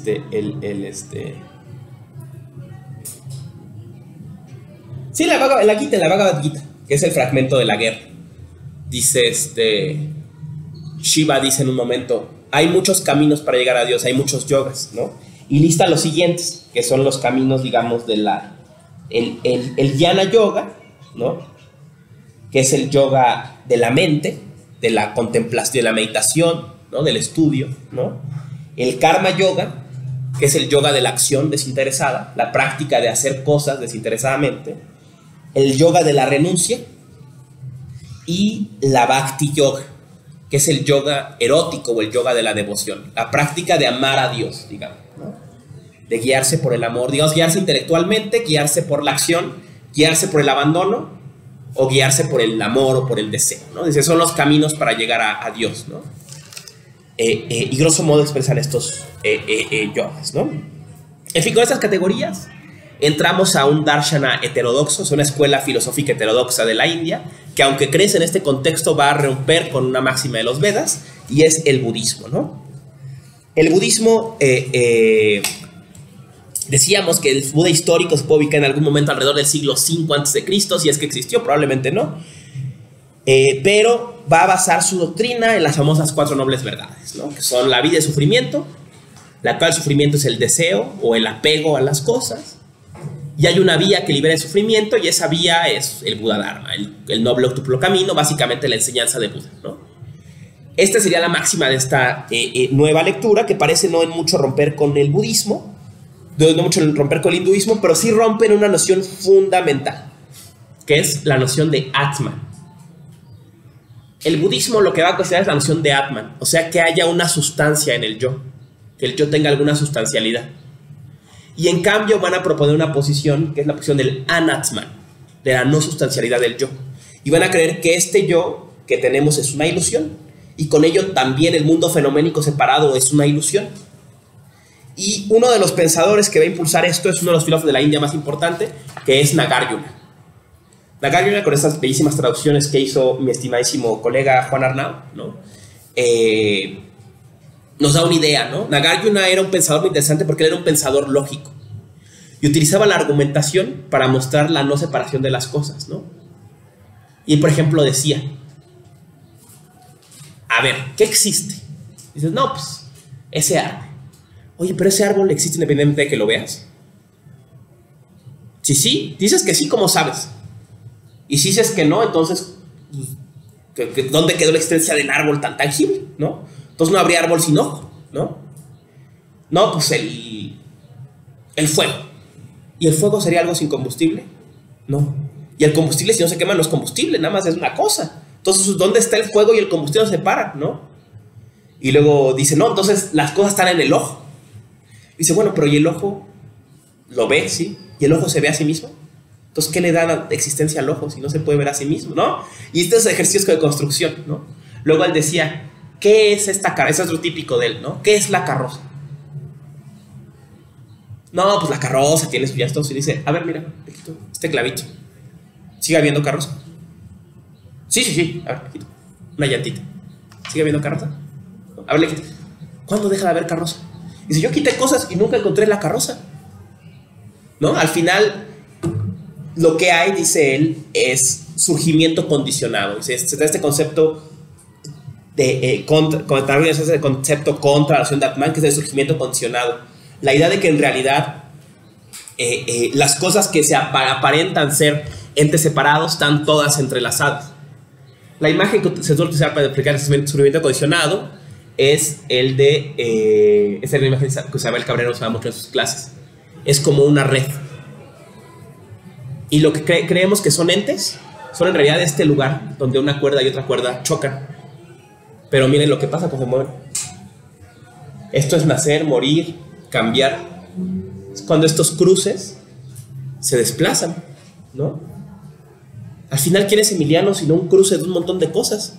Y Emiliano está todo el tiempo modificándose, pues todo el tiempo las cuerdas están jalando. Y no hay Emiliano si no hay filosofía y letras, y si no hay todo un montón de procesos. Y si no hubiera escrito, si Juan Arnau no hubiera estudiado sánscrito y escrito esto, yo no me dedicaría a esto. Y si no hubiera de él no hiciera esta no, o sea, de pronto somos esta red de cosas, ¿no? Y entonces ellos van a cuestionar la noción de Atman, ¿no? De que haya un yo, y porque la causa del sufrimiento piensan ellos que es justo apegarse a esa idea de yo, ¿no? Eso es lo que te hace sufrir. Entonces la liberación es renunciar a esa idea, y cuando renuncias a esa idea, no solo Atman es Brahman, sino que eres tú Brahman ya. O sea, descubres que eres esta red de lo absoluto, y además esta red de lo absoluto se vuelve inmanente. O sea, el Brahman, el absoluto cósmico, es esta red, y solo es una ilusión creer que hay separación, incluida la separación de mi yo, o dirían principalmente separación de mi yo. Esa es una frase que decía una idea que tiene Nietzsche, que comparten Nietzsche y Nishitani, ¿no? Decía, la idea de sustancia no es más que una proyección de la noción de yo. Y es una idea de Kant, en el fondo. Es lo que Kant nos enseñó.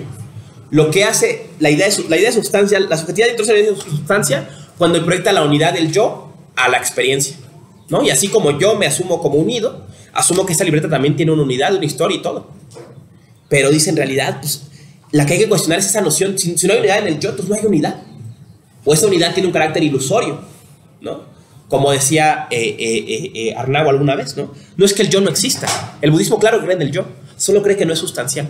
Solo cree que es acontecimental, fenoménico, ¿no? Que es este movimiento, ¿no? O sea, que cuando digo Emiliano refiero a este cruce, pero que mañana este cruce va a estar así, y que un día va a separarse esas cuerdas, ¿no? O sea, que no estoy diciendo unas cualidades. Pensemos, por ejemplo, en la psicología, ¿no? Que no puedo abrazar esa personalidad, esas cualidades en ti que no cambian. Que tal vez unas cambian más rápido que otras, pero todas cambian y eventualmente van a dejar de existir, ¿no? Y esto abre un problema interesante en el budismo. Dos problemas interesantes en el budismo. Uno, que va a negar entonces los Vedas, ¿no? No hay Atman, no hay absoluto en el yo y con ello no hay sustancialidad en el mundo, ¿no? En un texto, no recuerdo cómo se llama, se publicó recientemente en italiano, dice eso, ¿no? Dice, cuando el budismo dice anatman, lo que dice es no existe la sustancia. En filosofía podría asumirse no existe la sustancia. Y la sustancia fundamental es el yo. Y si cuestionas el yo, cuestionas esa proyección del yo a los demás entes, ¿no? Diríamos, la sustancia de algo es el yo que tú le proyectas a esa cosa, ¿no? O usando otra imagen de Nishitani, la sustancia de algo no es su fondo, sino su cáscara. Es como verla por afuera. Y lo que está haciendo esto es proyectar tu perspectiva, ¿no? Dice, lo que queremos es conocer a las cosas no desde tu terruño, que es una traducción que introduce esta Raquel de Nishitani muy bella. O sea, desde tu lugar, sino desde su lugar. Y si la vieras por adentro, ¿qué habría? O sea, ya viste su fenómeno, su periferia, que es sustancial. ¿Qué tiene adentro esa periferia? ¿Qué hay adentro del castillo de la cosa en sí, diría Schopenhauer, ¿no? Dice, descubrirías surgimiento condicionado. Descubrirías, decía ella, es una frase muy bella, un texto que tiene que se llama Zen. Dice, en la hoja está el campesino. Porque alguien puso ese árbol, y alguien lo cortó, y alguien lo imprimió. O sea, todo está en esta hoja de este libro. Todo está, la cultura humana completa está en esta hoja, ¿no? Y alguien sembró la comida que ese campesino comió. Dice, entonces todo está en esta cosa, ¿no? Esta idea de surgimiento condicionado, ¿no? Otra consecuencia interesante del surgimiento condicionado es que lleva a cuestionar la noción de karma, ¿no? Por ejemplo, el budismo, a partir de crear la noción de Atman, va a negar la idea de castas, ¿no? Un budista no puede creer en las castas, porque creer en las castas es creer en una idea de yo. Claro, puedes creer en las castas, yo creo en las castas. Sin duda son una cosa que existe como institución social que necesita sustancializar estas relaciones móviles. Lo que no creo es que sea legítima o que realmente el lugar en el que estás sea sustantivo para ti en ningún sentido, como el compañero decía muy bien, ¿no? Lo que la práctica religiosa te lleva a reconocer sería eso, que este mundo, todas las vidas que coexisten en este mundo, ¿no? El juego de perspectiva, sino que ahorita tú seas intocable y que hay algo en ti que te haga intocable, ¿no? Pero el budismo sí va a dar un lugar a la noción de karma y va a dar un lugar muy interesante. Entonces van a decir los budistas, entonces si el karma no descansa en el Atman, ¿a dónde se va? ¿Dónde queda el cochambre de tus actividades? Van a decir, pues si no hay sustancia del yo, se queda en el cosmos. Entonces sobre tus acciones, piensa el budismo, es una idea muy fuerte en el budismo, no pesa nada más lo que tú has hecho en el pasado o en tus vidas pasadas, pesa lo que todos han hecho siempre por todo, ¿no? Y decía Nishitani bellamente, dice, esta es una noción psicoanalítica. Tú eres así no porque hiciste en tu vida pasada, eres así porque tu papá te abandonó de joven y él te abandonó porque su papá a su vez no lo abrazó y porque la Revolución Mexicana y porque todo, ¿no? Y de pronto sobre ti y sobre el hecho de que tú no te puedas, por ejemplo, relacionar con una pareja, está todo. Y todo lo que todos han hecho desde que Gengis Khan intentó conquistar China pesa sobre que tú no te puedas relacionar. Y a la vez, esto ya pesó sobre toda la humanidad, ¿no? Y por ejemplo, hoy es interesante cómo se usa esta noción de karma para pensar la idea de cambio climático. Evidentemente, lo que más contamina no es el principal problema del agua en México no es que tú le jales al baño, pero que no le jales al baño no ayude, que no pongas una cubeta en tu regadera no ayude, ¿no? O sea, y entra en esta noción. Obviamente sobre ti pesa la responsabilidad no tuya nada más, sino de todos, ¿no? O sea, la devastación del planeta, la afectación que se da en los últimos 150 años, pesa de gente que ya no está viva, de países de los que ni tienen idea que tú existes, que no pueden ubicarte en el mapa, pero que ellos están contribuyendo a esta devastación.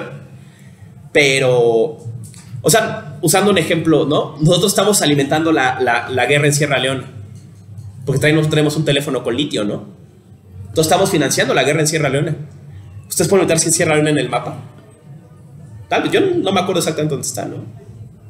A lo mejor no sabemos ni dónde está y nosotros estamos responsables de eso. Y sobre todo lo que está pasando a nosotros, están jugando decisiones que se tomaron ¿no? Entonces se da esta idea abismal de karma, ¿no? Así que es una cosa inmensa en que sobre nosotros pesa lo que hacen todos y lo que nosotros hacemos pesa sobre todos, ¿no? Y por eso una de las cosas que la práctica religiosa busca, vamos a ver adelante, es desprenderse de ese karma, desprenderse de ese apego, ¿no? Si logras regresar a esta ilusión de separación, En la acción instantánea no hay karma porque se desahoga nada más en el momento, ¿no? Si no piensas en después te desmarcas de esta acción creativa, te desmarcas de todo antes y de todo después, ¿no? Veremos eso en Nishitani, aborda esta idea de la acción sin karma, ¿no? De la posibilidad de desde la renuncia a la noción del yo, pues no hay quien te haya afectado ni haya quien afectes, ¿no? Está solo este instante en que actúas creativamente, ¿no? Hablemos un poco, y esto va hacia cosmologías de India, ya para ir cerrando la clase de hoy y mencionar un poco sobre los sutras, ¿no?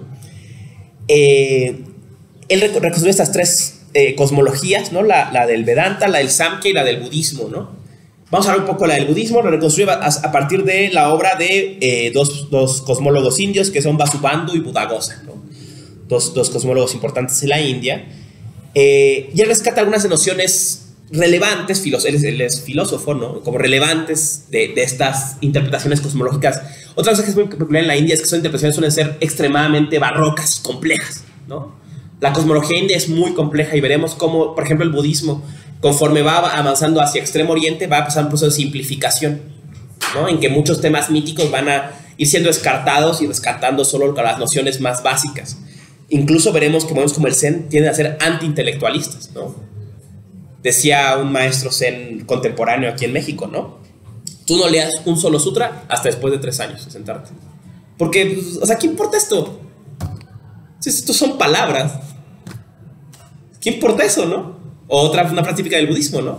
Bueno, eso dice Nagarjuna. ¿Y tú qué dices? ¿Tú qué has experimentado? ¿Qué es para ti esta conversión religiosa? Y por eso géneros como los diálogos van a ganar mucha importancia en el budismo en China y particularmente en Japón. Porque la práctica intelectual va a ser vista como una práctica que usa una frase de budista frecuente es que apunta a la luna y ve al dedo en vez de ver la luna, ¿no? En fin, ¿no? Entonces, conceptos que rescatar, ¿no?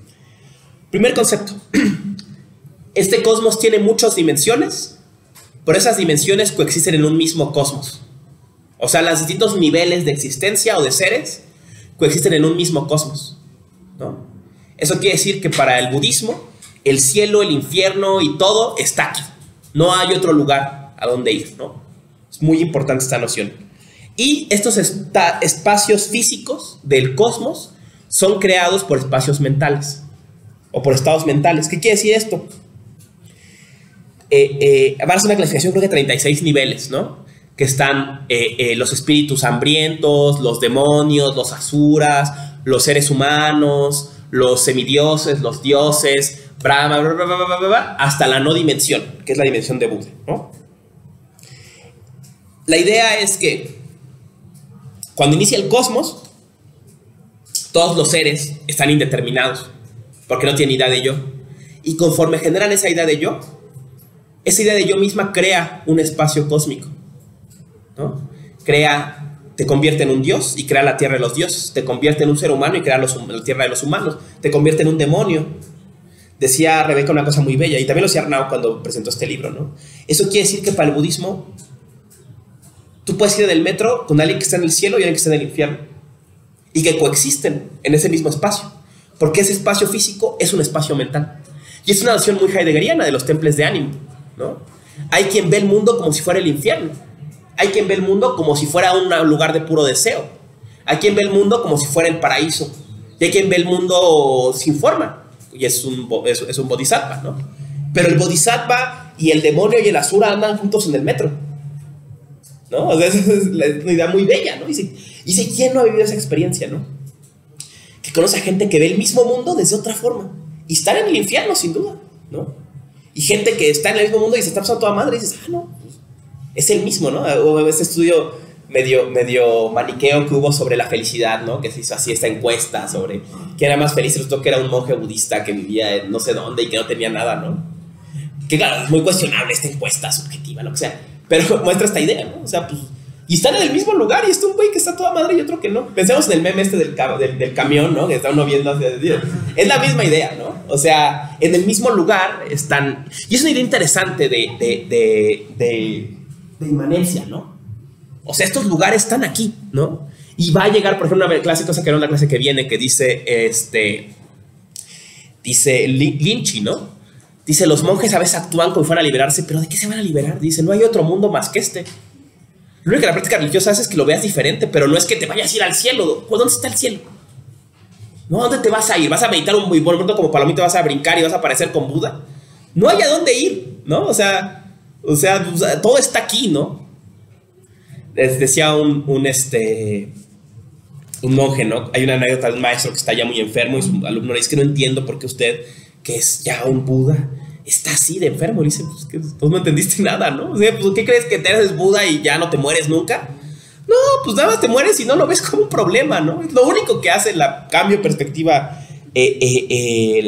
Veremos sobre todo ese avance del budismo. La idea de que la práctica religiosa lo que hace es un cambio de perspectiva, reconocer lo que en un momento se ve como separación, como no separación, ¿no? Solo sería ese cambio de perspectiva, pero en este mundo ya está todo, ¿no? En este mundo ya está el demonio y todo eso, ¿no? Y eso quiere decir otra cosa. Hay dos cosas interesantes, ¿no? Una cosa interesante de esto es que samsara, o sea, el mundo de la muerte y la resurrección en el que estamos atrapados, se identifica con el nirvana o el mundo de la liberación. O sea, no hay un mundo trascendente, solo es este mismo mundo. Y lo que logra la práctica es nada más cambiar la perspectiva, llevar a que lo veas distinto, ¿no? Samsara y nirvana son lo mismo, ¿no? Porque este mundo y ese mundo son iguales. No hay otro mundo a donde ir, ¿no?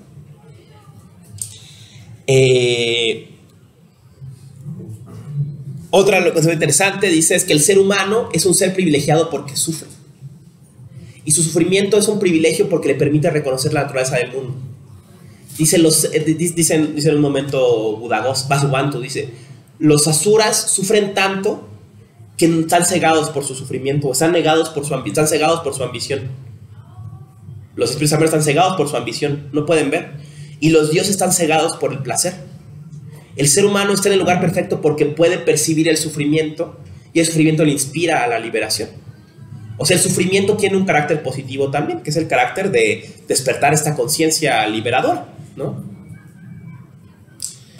Pensemos otra vez en Schopenhauer, ¿no? Está el que está persiguiendo la chuleta todo el tiempo y nunca tiene tiempo de pensar nada. Está quien se la pasa también que no se da cuenta que sufre. Y está un lugar privilegiado de alguien que se da cuenta de este teatro, ¿no?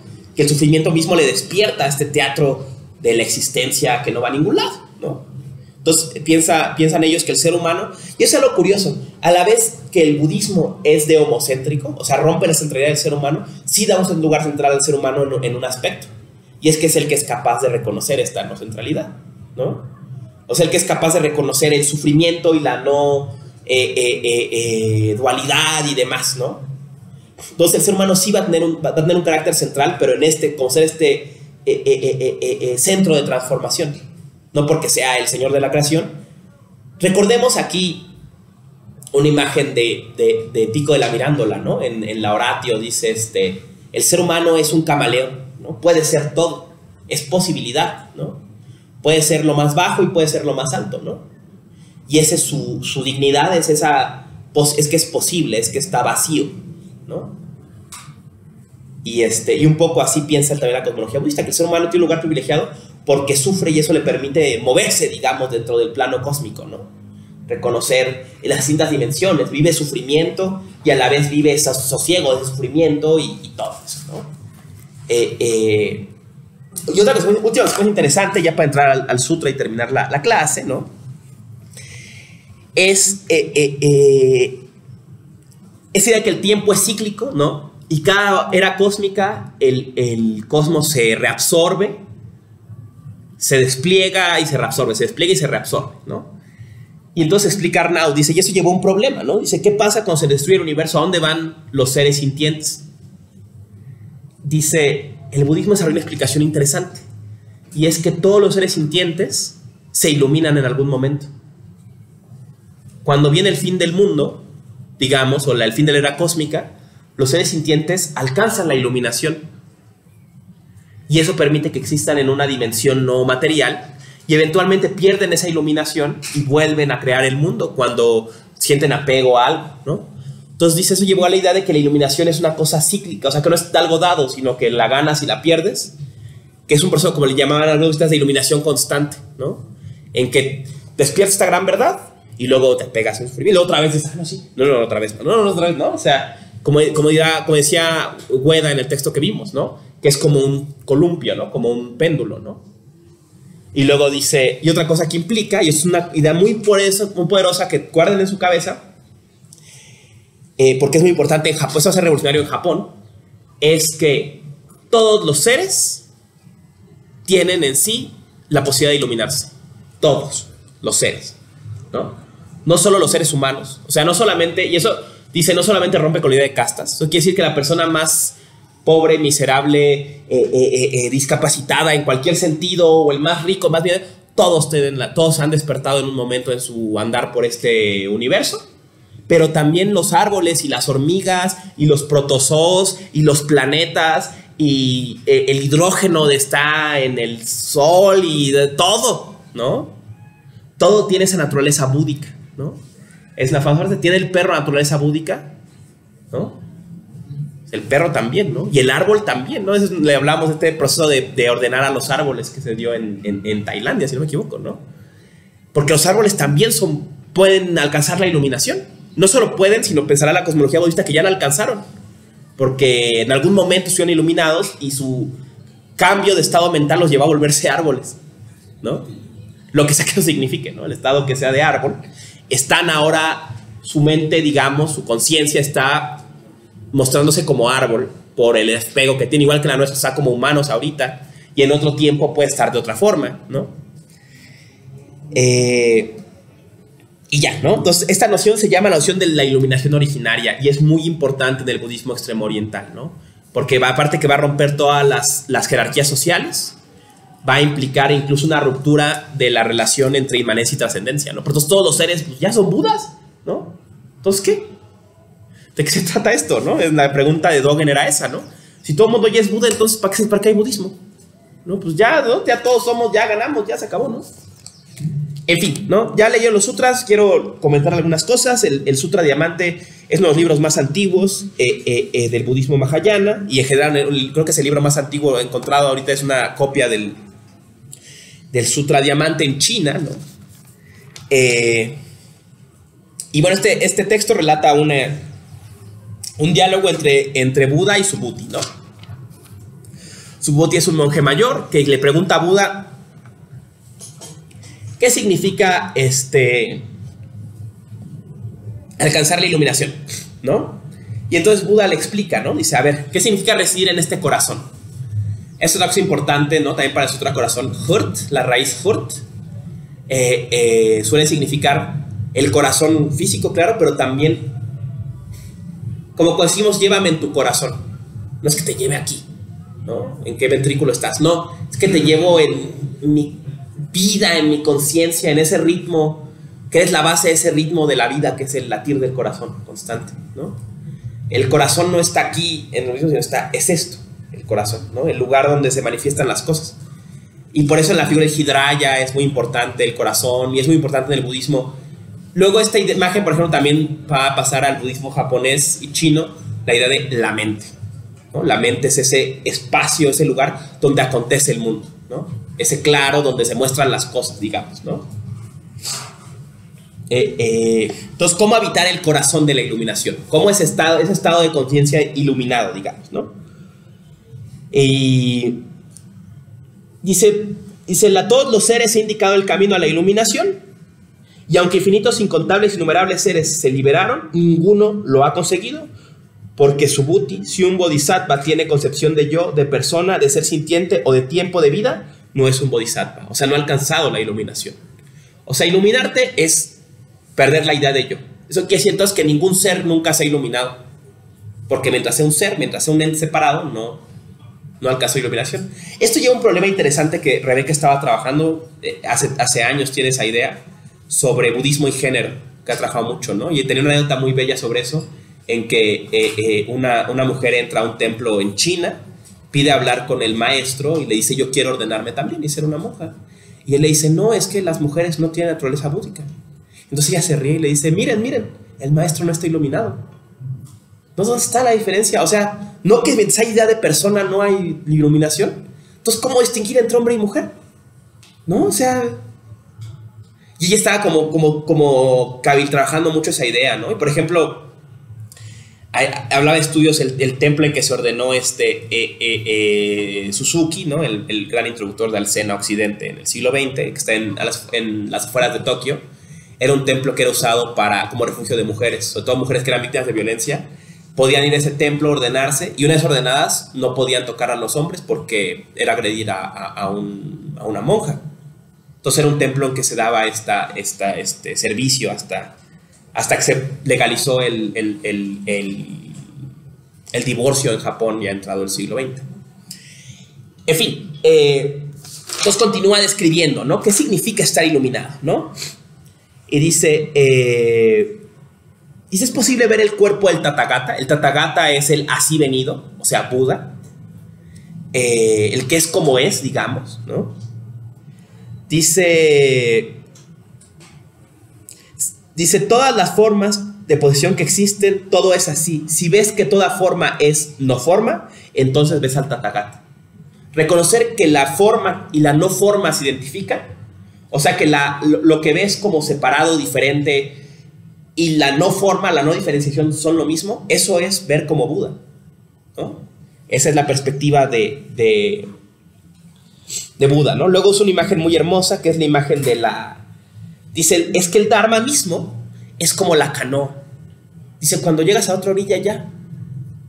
O sea, incluso, y esa es una idea que el budismo tiene muy marcada y que, por ejemplo, Hisamatsu Shinichi estudia y le llama el budismo y la no santidad. Dice, el budismo es una religión de la no santidad, ¿no? ¿Y qué es Buda? Pues una pinche estatua culera de madera, que no significa nada, que no vale nada. ¿Y quién era Siddhartha? Un pendejo.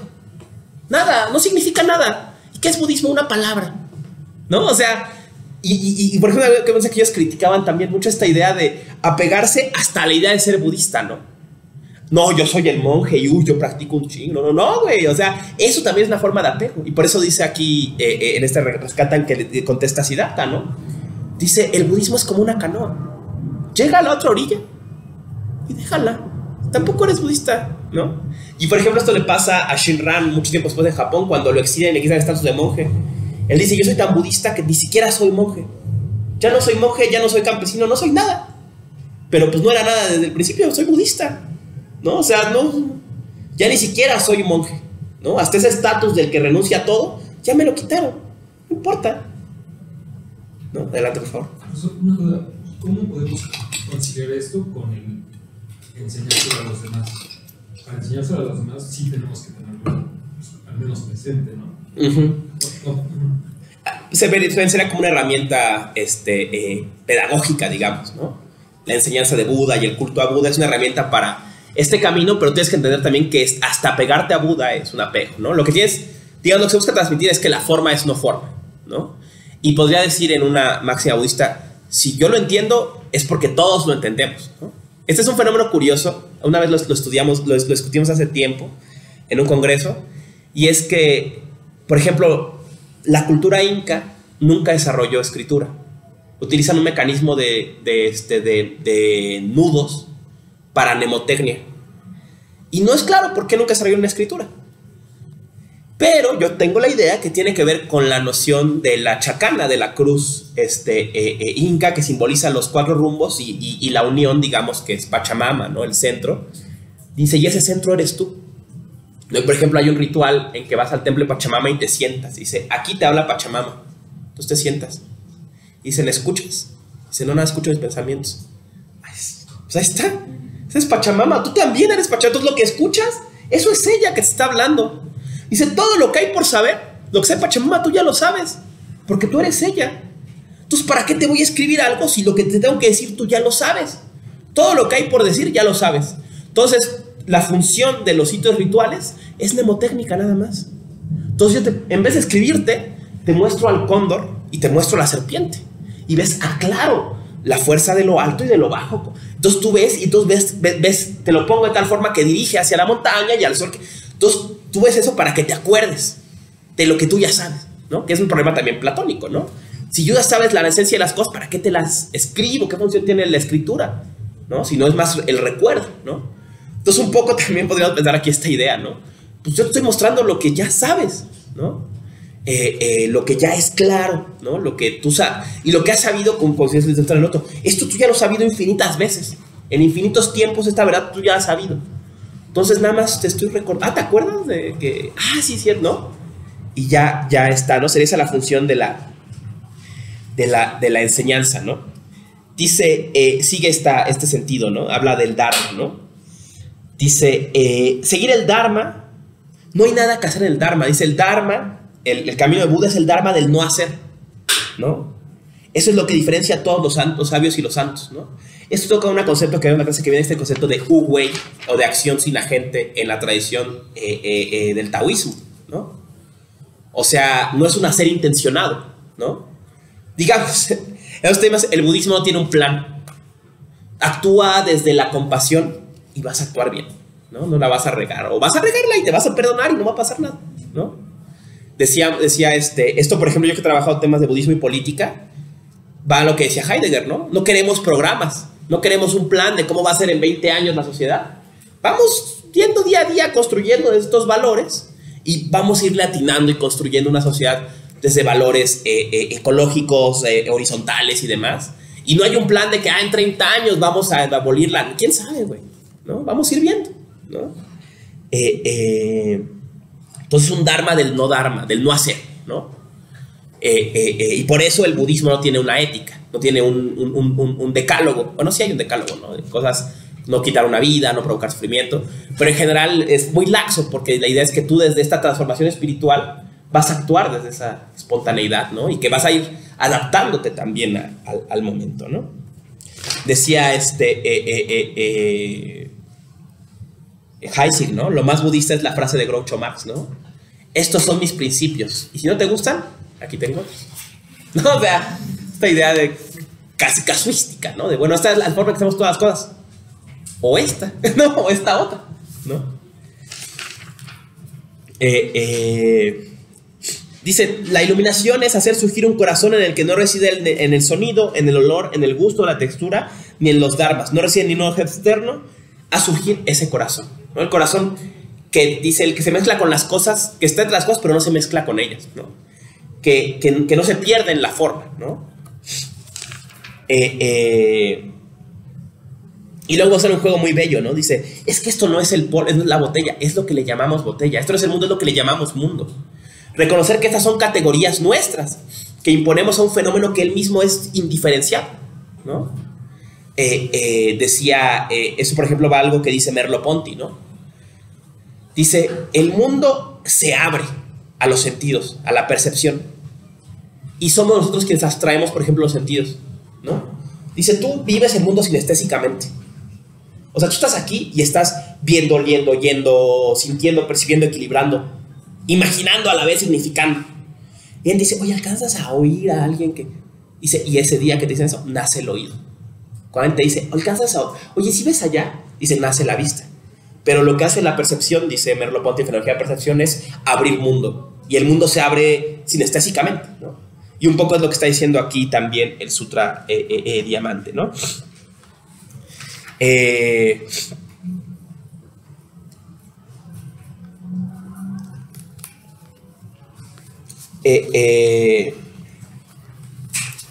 En fin, ¿no? Ya esto podemos dejar aquí el tema, ¿no? De práctica de la no forma, ¿no? Y otro sutra que vimos, lo quiero leer extenso, aunque ya tenemos el fin de clase encima, lo leo rápido y ya terminamos, ¿no?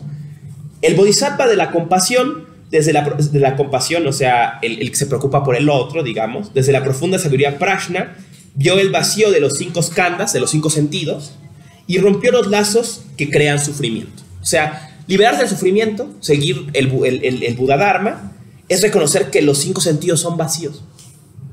Sabe pues, aquí va la enseñanza de Buda, resumida. La forma aquí solo es vacío. El vacío solo forma. La forma no es otra cosa que el vacío, no están separados. El vacío no es otra cosa que la forma. El vacío es una cosa que dice Abe. No es que el vacío sea la sustancia del mundo, como la sustancia espinosista, y que la forma sean unos atributos que descansan sobre él. No, es que estos atributos no tienen en qué descansar. Y esa forma es el vacío mismo, ¿no? Lo que estás viendo cuando ves la forma, ves el vacío. y ese vacío se presenta solo como forma, ¿no? O sea, no están separados, ¿no?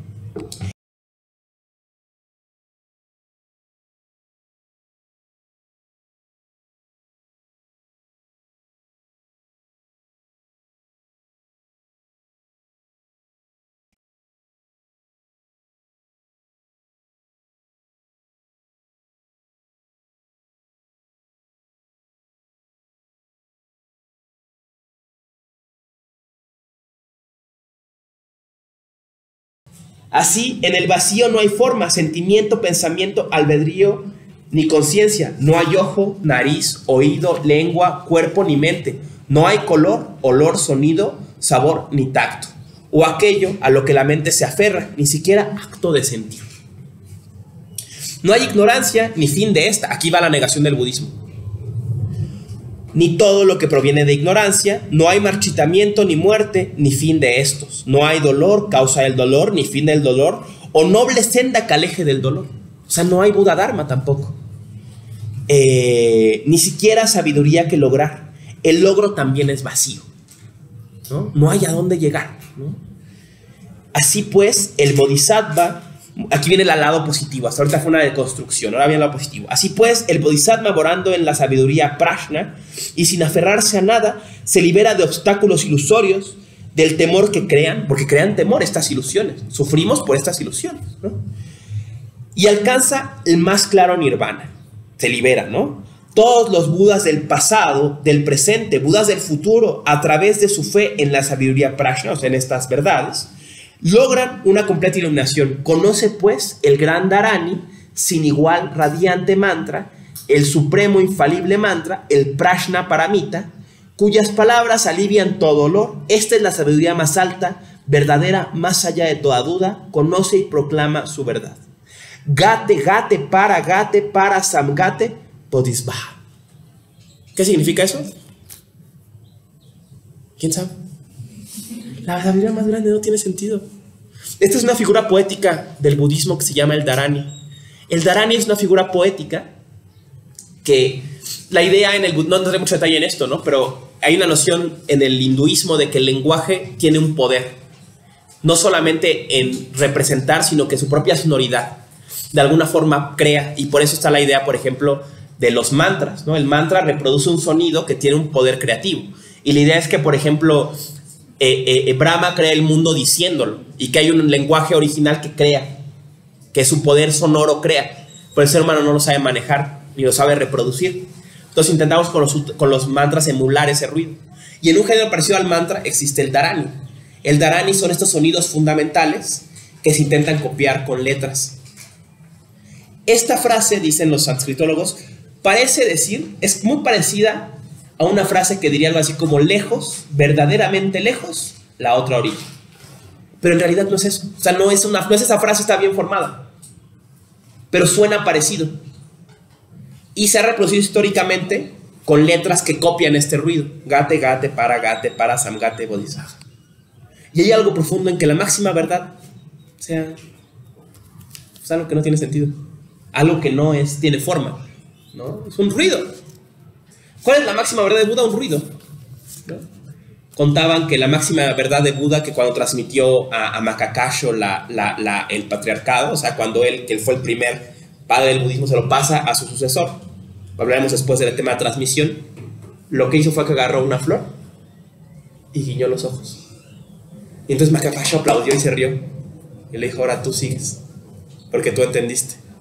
Esta es toda la verdad, es esto. Parpadear y ha habido mucho diálogo, ¿no? Había un lenguaje secreto entre ellos dos en que se entendían. Y Dogen interpretó y dije, no. Dice, hay una intimidad. Pero esa intimidad es que cada quien tiene una forma de decir lo mismo. Y él dice Dogen muy bellamente en el texto sobre el diálogo corazón a corazón. Dice, el budismo solo hay una cosa que decir. Y si en el fondo dice, en la filosofía entonces solo hay una cosa que decir. Y todos dicen lo mismo, pero todos lo dicen de una forma diferente. Y esa es la innovación, ¿no? Dice, yo digo lo mismo que dice Buda. O sea, yo no te voy a decir nada nuevo que lo que no diga el Sutra del Corazón. Pero la forma en que yo lo digo es diferente. Y esa es la novedad, digamos, ¿no? Es lo mismo dicho de otra forma diferente, ¿no? En fin, hasta aquí dejamos la clase de hoy. Gracias por su atención. Próxima clase, entramos a filosofía de China.